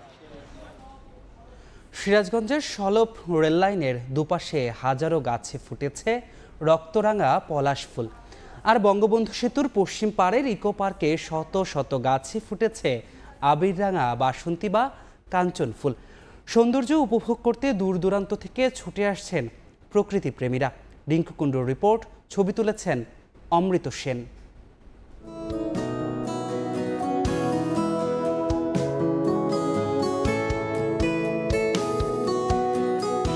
ষড়ঋতুর এই দেশে ঋতুচক্রের পালাবদলের সাথে সাথে বাংলার প্রকৃতিও সেজে ওঠে ভিন্ন ভিন্ন রঙের সৌন্দর্যে। ঋতুরাজ বসন্তের আগমনের কথা মাথায় আসলেই চোখে ভেসে ওঠে শিমুল, পলাশ আর কাঞ্চন সহ নানা ফুলের সমারোহ। সিরাজগঞ্জের উল্লাপাড়া উপজেলার সলপ রেললাইনের দুধারে হাজার খানেক গাছে ফুটে আছে রক্তরাঙা শিমুল ফুল। ফাগুনের এই আগুন লাগায় এক একটি শিমুল গাছ যেন প্রকৃতির আপন আভায় সেজে উঠেছে। বসন্তের এই অপার সৌন্দর্য দেখে চোখ জুড়িয়ে যায়। আর গোধূলি লগ্নে লাল শিমুল ফুলের মাঝ দিয়ে যখন আবিররাঙা সূর্য অস্ত যায়, তখন প্রকৃতিতে যেন এক অন্যরকম আভের সৃষ্টি হয়। অপার এই সৌন্দর্য উপভোগ করতে প্রতিদিন দূর দূরান্ত থেকে আসছেন নানা বয়সী দর্শনার্থী। অনেকে মুঠোফোনে ফ্রেমবন্দি করে স্মৃতিতে ধরে রাখছেন অপরূপ চিত্র। চারিদিকে লাল, তারপরে হচ্ছে ফুল, পলাশ ফুল, পানি, সুন্দর ব্রিজ, চারিপাশে পাখি কিচিমিচি ডাক। এখানে এসে অনেক কিছুই দেখলাম। সুন্দর মনোরম পরিবেশে দেখার জন্য আসছি আমরা। পরিবেশটা অনেক সুন্দর, ফুলগুলো অনেক সুন্দর। অনেক জায়গা থেকে লোকজন আসে দেখার জন্য, উপভোগ করার জন্য, ফ্যামিলি নিয়ে ঘোরার জন্য আসে অনেকেই। ফাগুনের আহ্বানের হাওয়া পেতে মানুষ দূর দূরান্ত থেকে ছুটে আসে। বিকাল টাইম এইটুকা অনেক ভিড় থাকে। অন্যদিকে বঙ্গবন্ধু সেতুর পশ্চিম পারে গড়ে ওঠা ইকো পার্কে শত শত গাছের শোভা পাচ্ছে বাসন্তী ফুল পলাশ। প্রতিটি গাছ ছেয়ে আছে থোকা থোকা পলাশ ফুলে। মাঝ দুপুরে আবিরাঙ্গা পলাশ ফুলের ফাঁকে ফাঁকে যখন চিকচিকে সূর্য উঁকি দেয়, তখন মনে হয় যেন ফুল আর সূর্য লুকোচুরি খেলায় মেতে উঠেছে। আর গাছের নিচে ঝরে পড়া ফুলগুলো যেন বাসন্তী রঙের চাদর বিছিয়ে আছে। বাসন্তীর পাশে ফুটে থাকা এসব কাঞ্চন ফুলের রঙে প্রকৃতি যেন আজ তার সব রূপ আর রং ঢেলে দিয়েছে। শহরের কোলাহল থেকে বেরিয়ে প্রকৃতির এই অপার রূপ দেখতে পরিবার আর বন্ধুদের নিয়ে এখানে ছুটে আসছেন প্রকৃতি অনুরাগীরা। অনেক ফুল গাছে গাছে দেখা যায়, শিমুল ফুল, তারপর পলাশ ফুল, এই ফুলগুলো আমার অনেক ভালো লাগে। প্রকৃতির অনিন্দ্য সুন্দরের মাঝে নিজেকে নতুন করে আবিষ্কার করবে, সেই জন্য প্রতি বছর বসন্তে আমরা এই প্রকৃতিকে উপভোগ করার জন্য এই জায়গাগুলোতে ঘুরতে যাই। এই দিকে আসলে পলাশ আর শিমুল এত পরিমাণে গাছে গাছে থাকে, শুধু পলাশ শিমুল না, বিভিন্ন রকম ফুলই আসলে বসন্তকালে দেখা যায়। তবে দ্রুত নগরায়ন আর পরিবেশ দূষণের ফলে ধীরে ধীরে হারিয়ে যাচ্ছে বসন্তের অপার সৌন্দর্য। বসন্তের এই সময় পলাশ, শিমুল, কাঞ্চন সহ নাম না জানা নানা ফুলে ভরে উঠেছে বাংলার প্রকৃতি। রূপ, রং আর বৈচিত্র্যে পরিপূর্ণ থাকায় তাই তো বসন্তকে ঋতুরাজ বলে আখ্যায়িত করেছেন প্রকৃতিপ্রেমীরা। তবে পরিবেশ দূষণ এবং জলবায়ু পরিবর্তনের বিরূপ প্রভাবে বাংলার প্রতিটি ঋতুই হারাচ্ছে তার নিজস্ব রূপ, রং আর বৈচিত্র্য। রিঙ্কু কুণ্ডু, সময় সংবাদ, সিরাজগঞ্জ। এই পর্যায়ে শীর্ষ সংবাদগুলো জানিয়ে দিচ্ছি আরেকবার। আপাতত হলের ভিতর থেকে গেস্ট বের হতে পারবে কিচেনের ভিতর দিয়ে। আপনি বের হতে পারছেন আর সবাই বের হতে পারবে। বেইলি রোডে আগুনের পরও নড়েনি টনক। নিয়মের তোয়াক্কা না করে দেদারসে চলছে অসংখ্য রেস্তোরাঁ। অপরিকল্পিত অভিযানের পর রাজুক সিটি কর্পোরেশনও যেন ক্লান্ত। 1,26 লক্ষ টাকা খরচ হয়েছে, এইটা আমি চলুন যেভাবে হোক একটু অন্যায় করুন। ভোটে খরচের কোটি টাকা তুলতে দুর্নীতির ঘোষণা দিয়ে বিপাকে নাটোরের এমপি আজাদ। দেশজুড়ে সমালোচনা। সংসদ সদস্য থাকার যোগ্যতা হারিয়েছেন মত বিশ্লেষকদের। ছিনতাই, চাঁদাবাজি থেকে খুন, চট্টগ্রাম নগরী দাপিয়ে বেড়াচ্ছে 500 কিশোর গ্যাং গ্রুপ। জনপ্রতিনিধিদের ছত্রছায়ায় হয়ে উঠছে ভয়ঙ্কর, ধরা ছোঁয়ার বাইরে প্রশ্রয়দাতারা। চতুর্থ থেকে নবম শ্রেণী নতুন কারিকুলামে বছরে পরীক্ষা হবে দুবার। থাকবে না প্রচলিত প্রশ্ন ও উত্তর দেওয়ার পদ্ধতি। মূল্যায়নের বিষয়ে শিক্ষকদের প্রশিক্ষণের তাগিদ। এবং পদ্মা সেতু হয়ে জুলাইয়ের মধ্যেই ঢাকা যশোর রুটে চলবে ট্রেন। ভাঙা রূপদিয়া অংশে ট্রায়াল রান শুরু আজ। দূরত্ব কমবে 193 কিলোমিটার। গ্রামীণ অর্থনীতি পাবে নতুন গতি। এই ছিল সকালের সময়। সকালের সময়ে সঙ্গে থাকবেন ফয়সাল আহমেদ পিয়াস। আপনাকে ধন্যবাদ ধ্রুব। সকালের সময় নিয়ে ফিরছি কিছুক্ষণ পর, সঙ্গে থাকুন সময়ের।